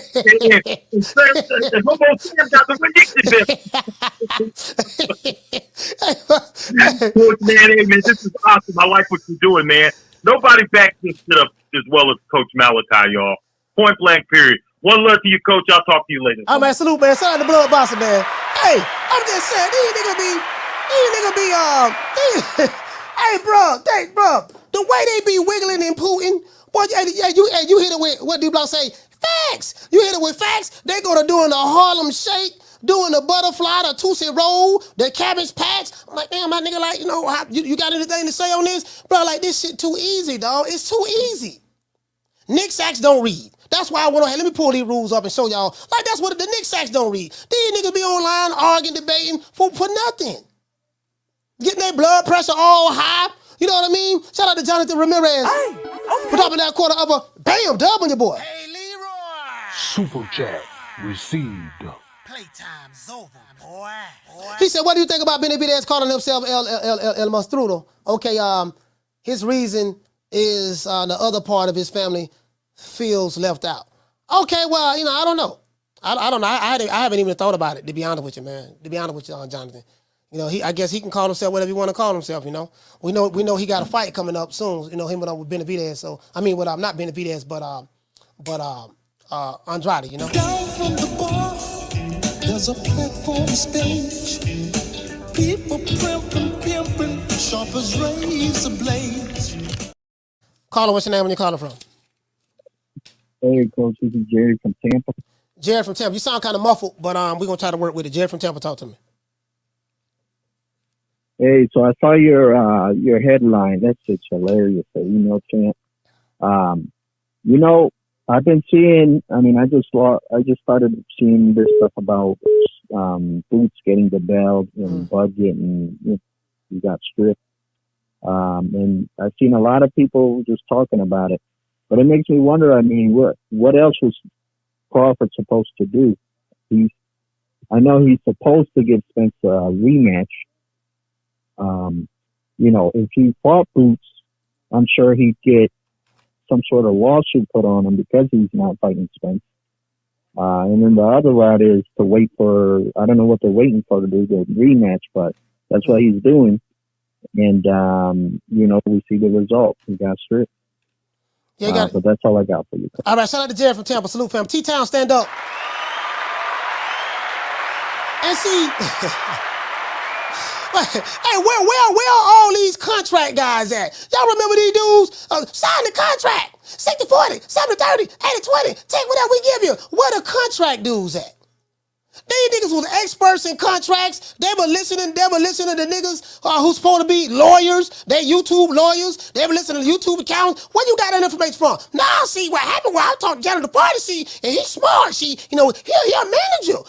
What, can you give me any names of any fighters that he's managing right now? Oh, no, I don't know no names, no fight now. But he a manager, see, and what he is now, see, I'm talking to Jaron the party now, and you know, he's smart. You know, he saw Inspector Gadget. You know, he saw doggone Perry Mason, Ben Matlock. So we got to figure it out now. And now the contract say one thing, but there's a loophole in the contract. And how do you know there's a loophole in the contract? Nah. Cause I heard from Jabba, not Jabba the Hutt. I heard from doggone Jabba the party now. Carla, hold on. And see the loophole. Now y'all don't know about the loophole. See the loophole. They got one of them Inspector Gadget loopholes where they trying to catch Dr. Claw and Penny was helping Inspector Gadget. And then what happened was he had to went and he turned on Transformers and Megatron and Optimus Prime were fighting each other. And then my homeboy Man came over here when my baby mama was at the job, working at the strip club. And me and my Man, you know, we shared a bowl of cereal while smoking on the Nick Sack of Reggie. And that's why Terence Crawford ducking. True. Oh, these niggas are slow, boy. You lose brain cells trying to figure these niggas out. Carla, what's your name when you calling from? Ken Demetrios, North Carolina. I'm Keenan, North Carolina. Talk to me. What's good, Coach? What's going on? So, I had a question for you. So, like, what was the point in like Terence Crawford holding on to the belt anyway? Holding on to what belts? The belts he have now? The belts that he just won 3 months ago? Yeah. If he gonna move up and fight Spence at 154. Well, we don't know because we really don't know because he said that he wanted to fight he wanted to fight Spence at 147. So when he said that, everybody online was yelling and screaming, hollering about, oh man, he's trying to weight drain Spence, this and that. So what he originally said, from what I've learned, that he wanted to fight the guy at 147. That was the rematch. That's what he put out there. So if he fight him at 147, Errol Spence gets an opportunity to become undisputed welterweight champion. All he got to do is beat Crawford. Okay, so did he only want that? Like in December? But ain't they supposed to be fighting in like February? I mean, I don't know. I don't know. I haven't read the contract, and I've heard they supposed to fight in December. And I heard that was the deadline. Now I'm hearing they fighting in February. I really don't know. I only know what everybody else has been hearing online, and it's to the interpretation of the individual. But nobody really know what's going on. Well, none of us know, to be fair. So everybody just speculating. Okay, true. I mean, I just kind of felt like, in that sense, because I mean, Boots, he had the interim belt, so you know he was trying to make that move. If Terence Crawford gonna hold on to that belt, then you know he probably could have fought him still. Yeah, but you know when Errol Spence had the belt, he could have made the move on Errol Spence, right? But Errol Spence, they was negotiating. Not in Spence and Crawford was negotiating. Not in January. Yes, they were. As soon as Crawford beat Adesanya, they got to like negotiating. No, Crawford reached out and talked to him. I spoke to Crawford myself. So unless you Well, know, okay, well, you reached out and talked. hold on. Unless you know something I don't know. Maybe you know something I don't know. Maybe you know something Bud don't know. I know. But I don't know. So I maybe know that. You said they reached out and talked to him like after he beat Adesanya. Yeah, after he beat Avanesian, which should have been Boots because Boots. Avanesian. After he beat Avanesian, which should have been Boots because Boots Ennis said we want to be loyal to Showtime, so that's why we want to be loyal to Showtime, and that's why that didn't work out. So after that, he did call and reach out to him, and when I was in Omaha, Nebraska, I spoke to the brother. And they were still trying to reach out to him. He was going through the runaround with Al Heyman, and then that's when he reached out to Spence, and they were trying to see what they can work out. But around that time, the IBF still ain't do nothing. Remember, he fought Ugas last year in April. So between last year and April, he had plenty of time to fight a mandatory. But Boots didn't become the mandatory till January of this year. So, okay, so Boots didn't become the mandatory till January. So Boots didn't become the mandatory till January. Terence Crawford is reaching out with PBC to negotiate for the biggest undisputed fight. Undisputed fight trumps mandatory. Okay, so you saying all that to say what though? Like Crawford got stripped after holding the belt for 3 months. Boots is now the email champ. So and him and Spence more than likely gonna fight each other. So and if Boots the email champ, then Terence Crawford ducked Boots. Because wasn't people saying Lomachenko ducked Devin Haney? Hi, have you been listening to the show? Yeah, but wasn't people saying Lomachenko ducked Devin Haney? All right. So let me break this down for you, Keno. Are you familiar with what a contract is, sir? Yep. All right, so Terence Crawford is contractually bound to fight Errol Spence. Very similar to how Deontay Wilder and Tyson Fury was contractually bound to fight Deontay Wilder. There's a rematch clause. So because of the rematch clause, do you remember when Tyson Fury tried to get out of that contract and tried to make the fight with Anthony Joshua? And what did Deontay Wilder do? He sued him. That's why I showed the article up there. He sued him. They went to arbitration, and he put whatever plans that Tyson Fury had on hold because they have a signed contract. Errol Spence have a signed. Hear me out. Errol Spence have a signed contract to rematch Terence Crawford. Errol Spence activated his rematch clause. So once he activated that rematch clause, guess what? Terence Crawford can't fight nobody else other than who he's contractually to fight, which is Errol Spence. But he has to fight him next. Yes. It has to be the next fight. Yes. Where it say that? What you mean where it say that? I don't see the contract, but he got to fight the guy next. That's the contract, but, man. Okay, no. They have a rematch clause, meaning who's to say Crawford can't have a fight between the rematch? Do you know something I don't know? Do you know something I don't know? Do you know that he has to fight him next? Yes, I'm telling you that he has to fight Errol Spence next. Yes, he has to fight Errol Spence next. Oh, well, I don't know what part of that you don't understand that. So you seen in the contract where it says he has to fight him next. It don't say when he has to fight him. Nah. As long as the rematch happens, he got to fight the guy next. Or man. 147 to 154. Put it this way. He has to fight him next. His next fight has to be. Yeah, see right now you trolling, and I'm not finna entertain you. There's I'm nothing. trolling. Hear me out, Ken. Hear me out. We're gonna agree to disagree on this. Apparently, there's some kind of disconnect. I'm not gonna argue with it. Believe what you want to believe, brother. I'm telling you, Crawford has to fight Errol Spence next. I answered your question 5 times. 5 times I answered your question. And for whatever the reason may be, you having comprehension skills. So believe what you want to believe, say what you want to say, and have a good day, brother. Keenan from North Carolina, salute. Damn, boy. Damn. You know what? I don't know. Hey, listen. Hey, John B. Poetic. I rock with Keno. Keno cool, but I don't know. Maybe I should have broke it down like this. Now, listen, Keno. Derek Crawford have a contract to fight Errol Spence next. Errol Spence, he activated the rematch clause, and now Derek Crawford is contractually bound to fight Errol Spence next. Crawford cannot fight nobody else other than the guy he contractually to fight. Maybe I should have broke it down like that. True. Lord have mercy, boy. True. These niggas is slow. You are now rocking with the hottest boxing podcast in the land. True Media Boxing Radio with your host, Coach Malachi Williams. Lord have mercy. Lord have mercy. These niggas is slow. And I rock with Keno. I'm like, I was losing brain cells listening to this shit. Call what's your name when you call it from? Wow. It's Martin from New Jersey, Coach. Man, you took it for a long time, and that was painful, man. I was getting a headache. I started sweating. I was like, yo, what the hell is going on that side? Like, you just broke it down to him. He's contractually obligated to face this guy next. He can't fight. And then he turned around and goes, oh, so who's to say he can't get a fight in between? You idiot, bro.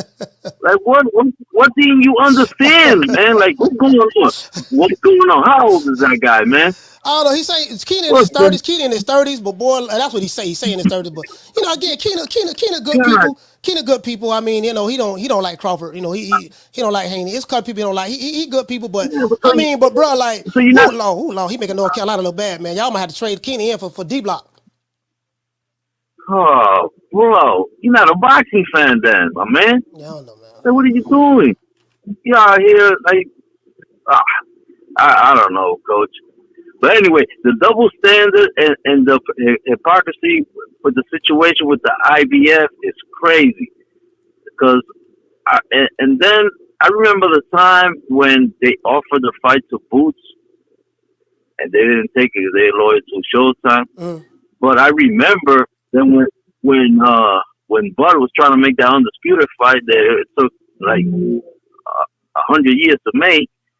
That when Boots came on the scene, all the heterosexuals were like, "You need to fight Boots. You need to fight Boots."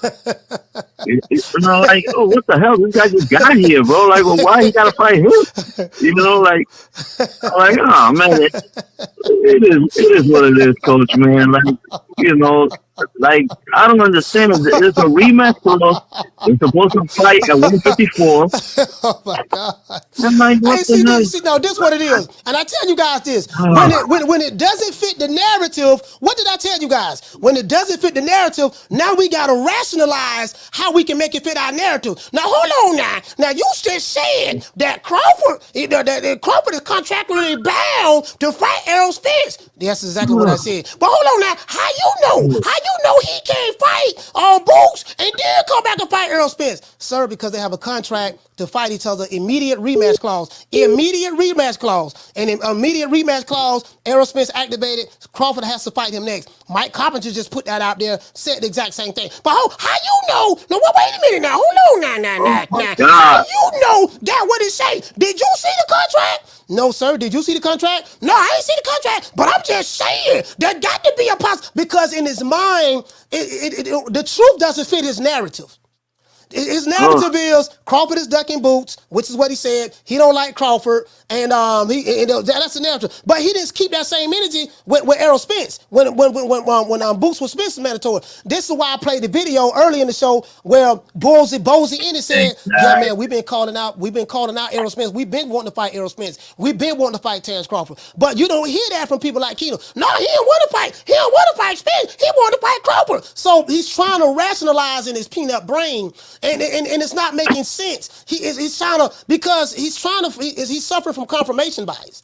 So he's trying to find something to confirm what he wants to believe because he don't like this guy. So I get his angle, but he's losing on every corner.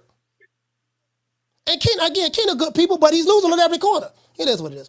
But go ahead, man. Let's Coach, Coach, and then you clearly explained to him the situation when Fury trying to, like, you know, skip out on Wilder, and Wilder suing, like, trying to let him know that more or less if Errol Spence feels like he has if Bud decides to fight Boots, Errol Spence can sue him. You know, and he's like, oh no, well, how you know? I'm like, it doesn't fit the narrative. And I'm sitting here like, these dudes be arguing about shit. I'm like, dude, I met Crawford. I know him personally. I have his phone number. Been to his house, talked to him. I know this guy. I don't know him like his family and friends know him, but I know him. He's invited me into his home. So I'm like, I spoke to this guy. I actually saw you in the video. Hold on now. How you know now? You ain't. And I get it. It doesn't fit your narrative. So we just gonna agree to Oh disagree. my Keep it God, moving. That's all. Coach! I was like, Coach, please hang up on him, please. Yeah. Like Jesus. He'll be all right. No. Hey, but shout out to Martin from But Georgia anyway, Salute, man. Brick City, fam. Shout out, Coach. Yes, sir. Peace, my brother.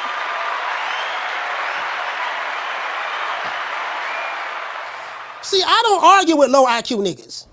You wanna argue? I can't argue with you. You mad. Look at you. You mad. I don't get paid to argue with you. Who is you? You ain't nobody. Caller, what's your name? Where you calling from? Hey, hold on. Is that same Bama that we talking about my beloved 140? Yeah, that's him. Is that him? That's him. The Bama from Dome? Yeah, that's him. He's from The North Bama Carolina. from Gastonia, North Carolina? He ain't from Fayetteville. That's why I only fuck with motherfuckers from Fayetteville. But other than that, man, I see, yeah. You wasting entirely too much time with that joke. I swear to God, Mo. That's the reason. Didn't I tell you? That's why I don't be fucking with a lot of boxing motherfuckers. They don't know shit. You give him a permit, you know the man. We all seen you at the man's house, and he telling you don't know shit. Like, this is literally what he's telling you, Mo. Hey, bro, but not who raised these little motherfuckers, man? Who raised these niggas, man? All jokes aside. Listen, Ron Boy, it's public information. I gotta listen. Mike Coppinger put it out there. Like, listen, y'all stripping this dude, but he can't fight. It's mandatory because he's contractually obligated to fight Errol Spence. That's not hard to believe. That's not hard to understand. And a Bama from Gastonia sitting here trying to dissect this shit as if it's not real. Come on, man. See, that's why when motherfuckers tell me 148 the Crown Division, I don't pay them no attention. Y'all motherfuckers better stop interacting with that Bam in the chat. He's some shit. I'm out, Mo. Shout out to Ron Boyfriend.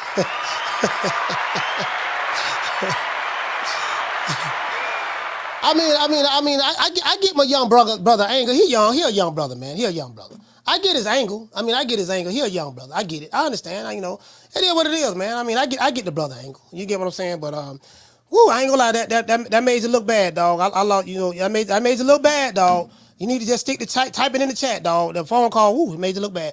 Caller, what's your name? Where you calling from? What's up, Coach? It's Coach Eddie from ATL. Coach Eddie from ATL. Talk to me. Yes, sir. Good show today. Like I say, I like your breakdown. You definitely broke it all the way down to a science. But it's something that you missed. There is something in that IBF clause that does, make this stripping legitimate. I don't know if you read this contract, but it said if you take snack, if you take snack now, they can strip you. You don't snack, and then if you know how to wrestle, they can strip you. You know how to wrestle. If you can deadlift 400 pounds, that's another exemption. And if you like fishing, and if you go and then after the fight, if you start building a mansion, then they can strip you. So Terence Crawford did all 5 of those things, so they can strip him. You see what I'm saying? Again, I'm not even tripping on that. Like, for me, it's not a big deal. Okay, they took their belt, elevated Jaron Ennis, fine, but he's an email champ. And I wanted to show the inconsistencies that the IBF have done with a couple of other fighters in their weight, and that have IBF belts. So that's it. And it is what it is. It is what it is. So take it how you want to take it, whatever angle you want to angle. You know what I mean? Again, when these guys suffer from confirmation bias, they only accept information that confirms what they want to believe about a guy because they don't like him. If they receive information that doesn't confirm what they already want to believe, no matter how untruthful it is, they will reject the information, i.e. confirmation bias. So that's just what it is. That's right, Coach. And real quick, I remember when Jaron, when he fought Clayton, he called out Errol Spence. As a matter of fact, Errol Spence was sitting in the audience, and he called him out right after the fight. But people try to say, well, he never called out Errol Spence, or he didn't want to fight Errol Spence. They just wanted to protect Errol Spence. They didn't want Errol Spence to fight Boots because maybe they felt like Boots would probably beat him. You know what I mean? But I don't know what the reason was. But that's my call, Coach. All right, shout out to Coach at the ATL stand up.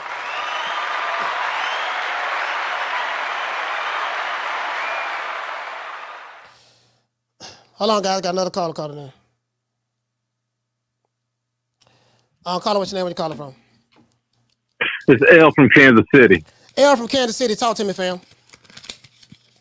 What is going on? I'm so pissed off about them stripping Crawford of that title and giving it to Jaron Boots Ennis. He's a good fighter. I'm not taking it, but he ain't fought nobody to really be at that level to just be given a belt.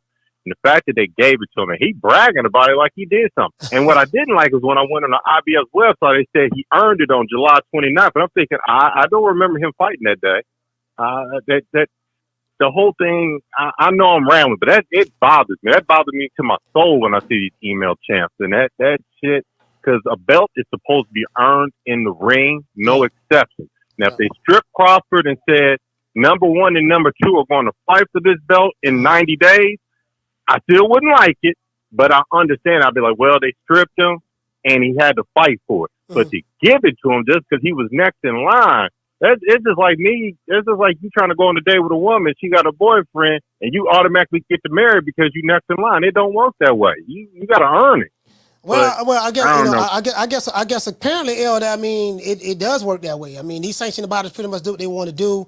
I mean, that's just how it is. Again, I'm not upset. I'm not upset that they stripped Crawford of the IBF belt. I'm just they are inconsistent. I'll say this all the time on this show. These sanctioning bodies, they very inconsistent. They pick anytime you see something that says to the discretion of the board, or if unless the board decides to do this and that, that's it's to our discretion. We can go against our rule at any given time for whatever the reason may be. So when you see stuff like that, they subvert, they circumvent their own rules.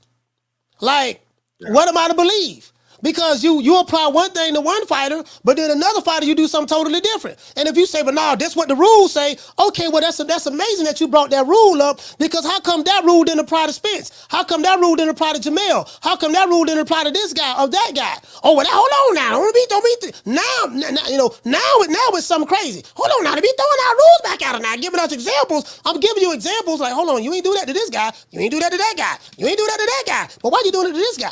But hey, if you want to do it to this guy, fine, cool, no problem, no harm, no foul. This guy got to fight. He got a rematch to fight the other guy anyways. He can't get out of the contract. That's a known fact. So, I mean, it is what it is. Yeah. But I get it. And to that other caller who wasn't getting it, it's known. It is known that it was an immediate rematch clause, not a rematch down the line. It was immediate. So Spence, if he was going to activate it, he couldn't take another fight, and neither could Crawford. It's widely known. No, we don't have the paperwork to show you. If that's what you need, then you need to read every boxing contract ever, because you ain't got none of them. But that's my call. All right, salute, man.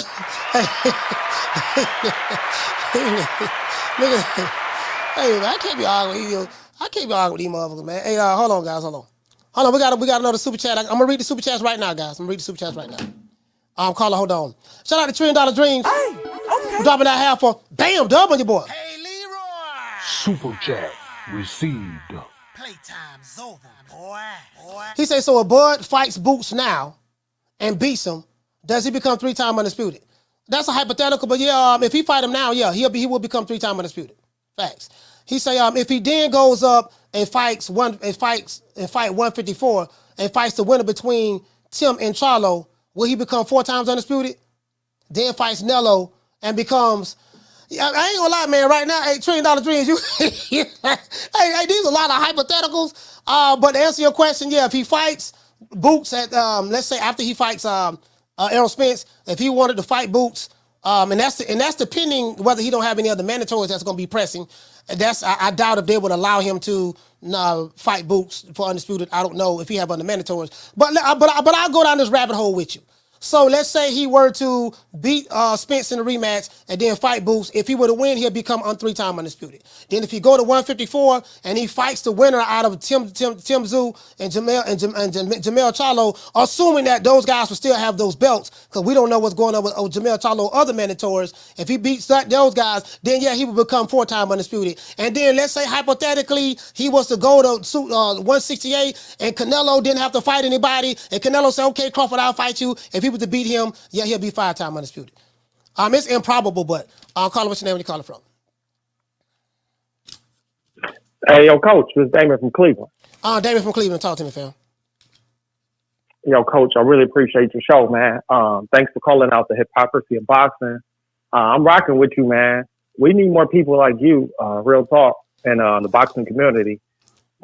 Because when I think about it, another caller was just talking about it. And when I first heard this, I said to myself, where they just giving out belts at? Like, ain't you supposed to fight somebody to be a champion to get a title? I mean, they, fighters have been elevated before. This is nothing new. I mean, fighters have been elevated before. In recent history, we saw with Devin Haney, and this is why I say, man, because people call Devin Haney the email champ, and I was like, well, I didn't kind of really. I understand where they're coming from because he didn't fight the champ, but it's not his fault if the champ was fighting Teofimo Lopez. You know what I mean? To try to become what he thought he was going to be undisputed, to fight a bigger fight. So I do get that. But if you're going to say Devin Haney is the email champ, because and you're saying that against a fighter who you don't like, now just because you like Boots, you can't turn around and say he's not the email champ. When it's the exact same thing. All of them have something in common. Jamal Charlo, Devin Haney, Janabek, Tim Tszyu, and Jaron Boots Ennis have one thing in common. All of them have got elevated to championship status. They didn't fight for the belt. Well, I just want I want everybody in the boxing community around the world just keep the same energy. How you just broke it down, where certain people being elevated. Hey, when y'all was calling, when you just pointed out when you called Devin Haney the email champ. Hey, keep the same energy now. Call Boots the email. The email champ. So, hey, everybody just keep the same energy. Whatever you was calling it before, call it now. No, we can't keep That's the all same I'm energy saying. now because they won't fit the narrative now. I want to keep the same energy, but if I do, then it's going to mess up my little feeble-minded brain to mess my narrative up. So I can't really do that now. Now, what I'm going to do, we're going to analyze the situation, and then we're going to get back to it. But right now, he ducking. All right, Coach. Well, hey, I will say I would love to see that fight with Crawford and Ennis. I mean, that'd be a great fight. But hey, it's gonna be what it's gonna be. I'm not tripping either way. So that's all I really want to say, Coach. Thanks a lot for taking my call, man. Shout out to Damon, man. Cleveland, stand up. Cleveland, stand up. Boy, I'm trying to tell you, boy. I told y'all. Listen. Let me. Hold on. Shout out to Dodge J. We're dropping that quarter of a bam dub on your boy. Hey, Super chat received. Playtime's over, boy. Hold on. What did he say? He said, let me hear it one time for the man. Now let me break it down one more time. We must internalize the flatulation of the matter by transmitting the effervescence of the Indonesian proximity in order to further segregate, to preclude on the issue of world domination would only circumvent, circumcise the revelation that reflects the aphrodisiac symptoms which now perpetrates the Jericho's activation. We got to perpetrate the Jericho's activation, guys. Call what's your name when you call it from? Oh, this Sean from Duval, man. Sean from Duval, talk to me, fam. Hey, man. Yeah, that's crazy, man, how they go strip that man like that. I think I don't know if he won't sell out or do like the rest. I don't know if he's kissing no ass. But it's crazy, man, but I don't think Jaron, he going to have that stain on his resume the whole time that they done gave him a belt. Mm-hmm. So he's not going to get respected like that. He's an excellent fighter, but I mean, a man with some type of old school fighters, man, they don't want to give them nothing, man. They just, they fought for theirs, man. But you got to think these the same guys that weren't, that it's the same new culture, boxing culture that talking about ONE dude is top 10 heavyweights in the world. So, man, you talking about Gano? Yeah, you saw what Gano? You ain't Gano, boy. I'm trying to tell you, boy. Now Gano will beat all the other dudes in the top 10. I'm like my brother. Okay, Gano had a good fight against Tyson Fury. Boxing doesn't work that way. I got a $200 bet that Deontay Wilder knock his ass out. So I hope they fight. I hope they fight. That'd be a big money fight for Wilder. Yeah, that'd be a good That'd be a big money fight for Wilder. Yeah. Well, all right, man, I'm going to let you get on, man. I just had to come in and check in. Duval County, stand up, man. Duval, stand up. We're going to take a short station identification break, man. And after we come back, you know what we're going to do? Let's just say a special prayer for all the people who suffer from confirmation bias. Let's say a special prayer for these guys. And I want you to hold on to God's unchanging hand, because he helped Joshua fight the battle of Jericho. Yes. He helped Daniel get out the lion's den. He helped Gilligan get off the island. Lord. If the Lord can help Gilligan get off the island, Lord, please help these Nick Sacks. And you know what, God? Let's just say a special prayer for the Nick Sacks. Lord, please, Lord. Please say us. I just want to say a special prayer for these Nick Sacks, Lord. These dudes they suffer from confirmation bias, Lord. They have an IQ of 20, Lord. They from the slow learner disability boxing community, Lord. When they went to school, Lord, they rode on a yellow bus with the dark tinted windows, the limo tent, Lord. They was in the same classroom with Roller Romero eating a box of Crayola crayons, Lord. Lord, their favorite cars are Bugatti, the same car that Booger Ray Leonard and Floyd Mayweather bought Big Rolo. Lord, please protect them. These Nick Sacks know not what they do. These aerosexuals know not what they do. These Wakandas know not what they do. These laptop revolutionaries know not what they do. These jigaboos know not what they do. Lord, please forgive them. Lord, they not the brightest crayon in the box. They not the brightest light bulb in the ceiling. And they not the sharpest butter knife in the kitchen drawer. Lord, please protect them. Please raise their IQs up, because something is wrong with them, Lord. Something is wrong with them. True. Lord have mercy. Yeah, I just want to say a special prayer out there, man, for the Nick Sacks. Let's give everybody a round of applause.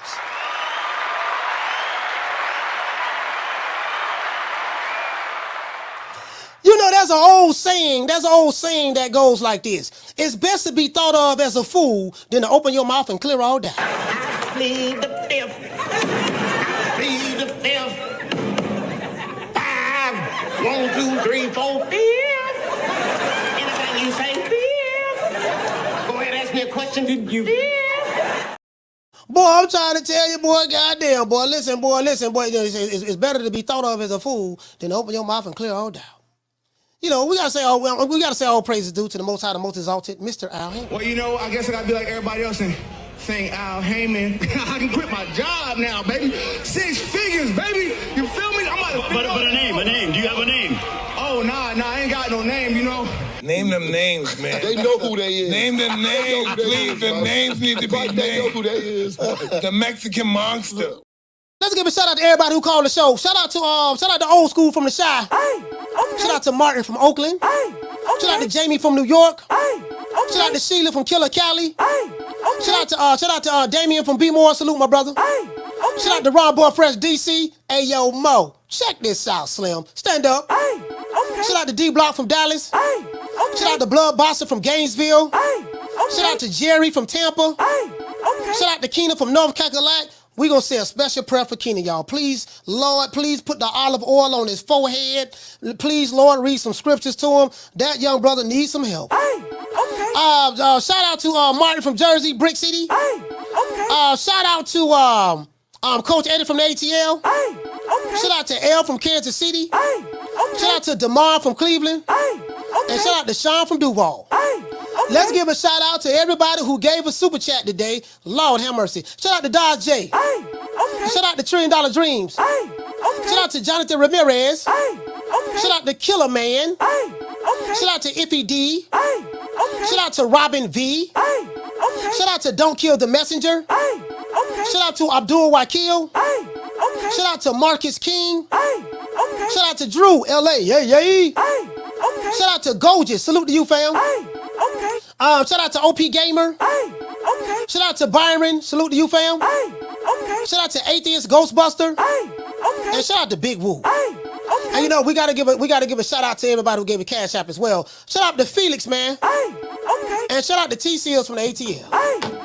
Boy, Lord have mercy. Boy, and you know we got to give a shout out to the Tenderonis. Today is Tenderoni Friday, my favorite day of the boxing week. Friday, you know, we love Tenderoni Fridays now. We love the Tenderonis, the honey dips, and the PYTs. True. Shout out to School of X-Man. He said, Coach, you need to cut that. He said, you need to cut that call from the live and make a video. It's funny how they booty clapping for Boots. Oh, you know what? You gave me a good idea. I am going to take that call. Keena called in and make it a video because he's gonna prove my point how delusional these aerosexuals is. True. Bruh. Boy, that right there, boy. God damn, I say, boy, this him making him look real bad. Yeah, I'm gonna do that. I'm gonna put that out there. Keena, you just made the Wall of Fame. We're gonna make sure Keena, we're gonna try to get you a lot of views too.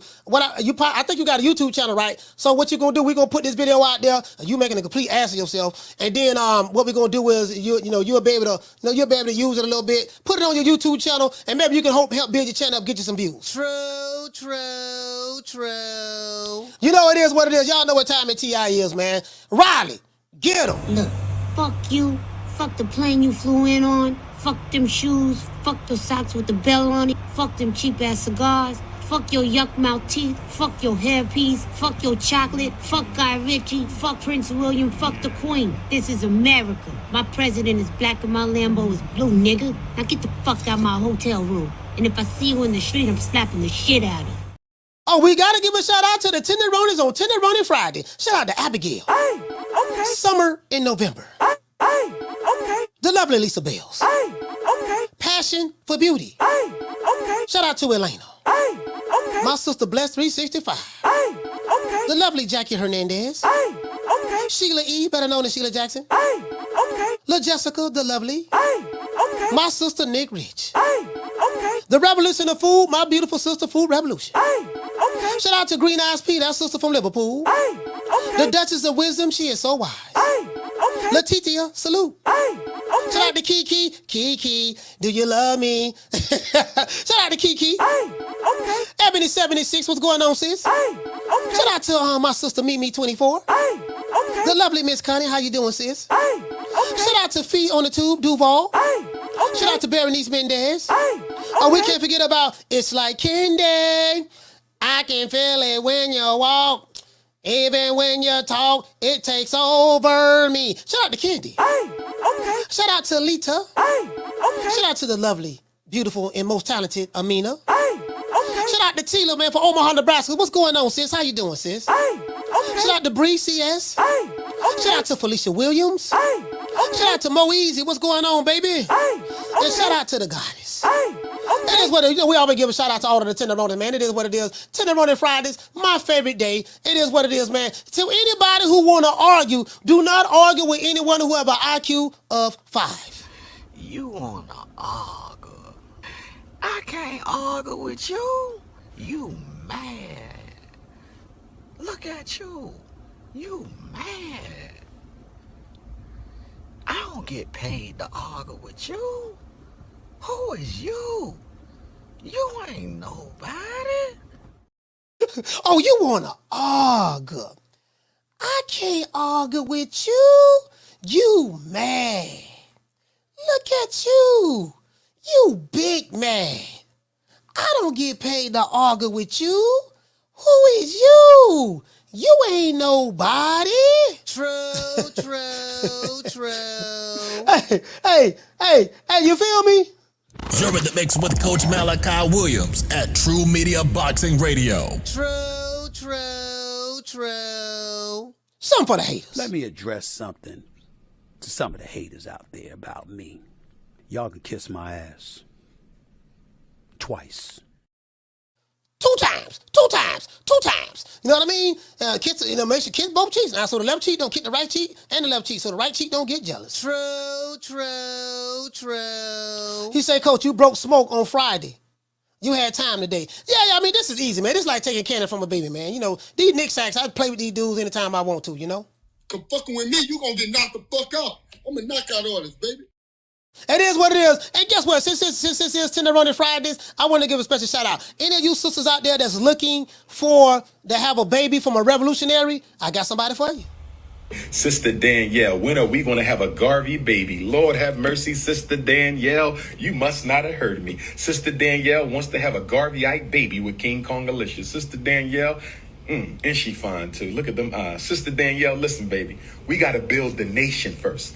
If I give up all my testosterone, I won't have no energy to build the nation. I got to build first. Okay? We must build before the back shots. We must handle the business before the back shots. It is consciousness over the cookies. It is politics over the punani. It is revolution over the romance. Sister Danielle wants to have a baby with King Kong Alicia. She fine too. Lord have mercy. Might have triplets. But Sister Danielle, stay focused, my sister. Understand, overstand, and understand that the building, the nation building must come before the back shots. I said the nation building must come before the back shots. Brothers and sisters, we must stay focused.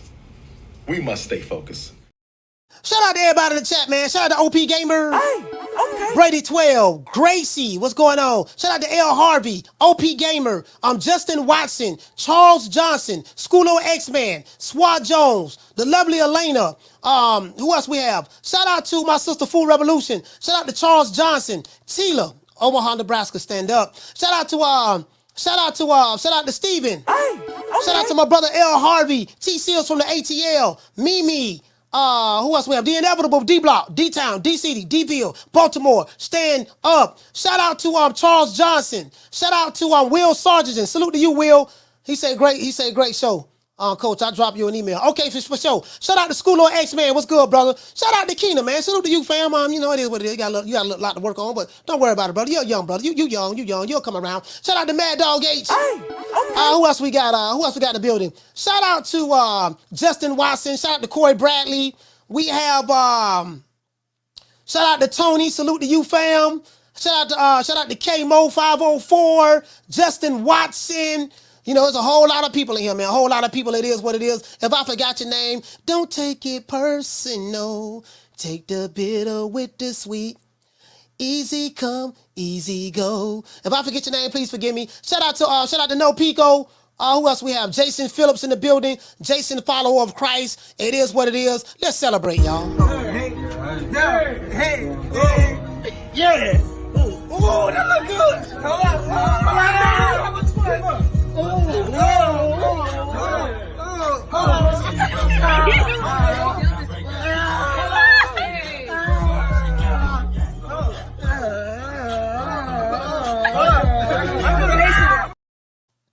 If you became a champion, if you check your email today and you heard this, you've got mail. You've got mail. Then that means you are the newly crowned email champion. Do you feel me? True.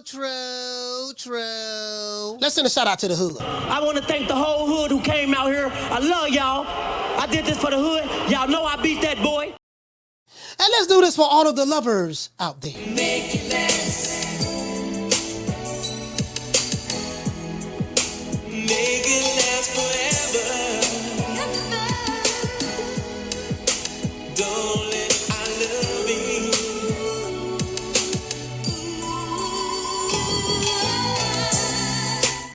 Hey, man, I got to give a shout out to all of the Tenderonis, man. All of the Tenderonis. We love the Tenderonis over here, man. If you don't like Tenderonis, I don't know what to say about you. Well, holla at you guys, man. Y'all know what time of TI is.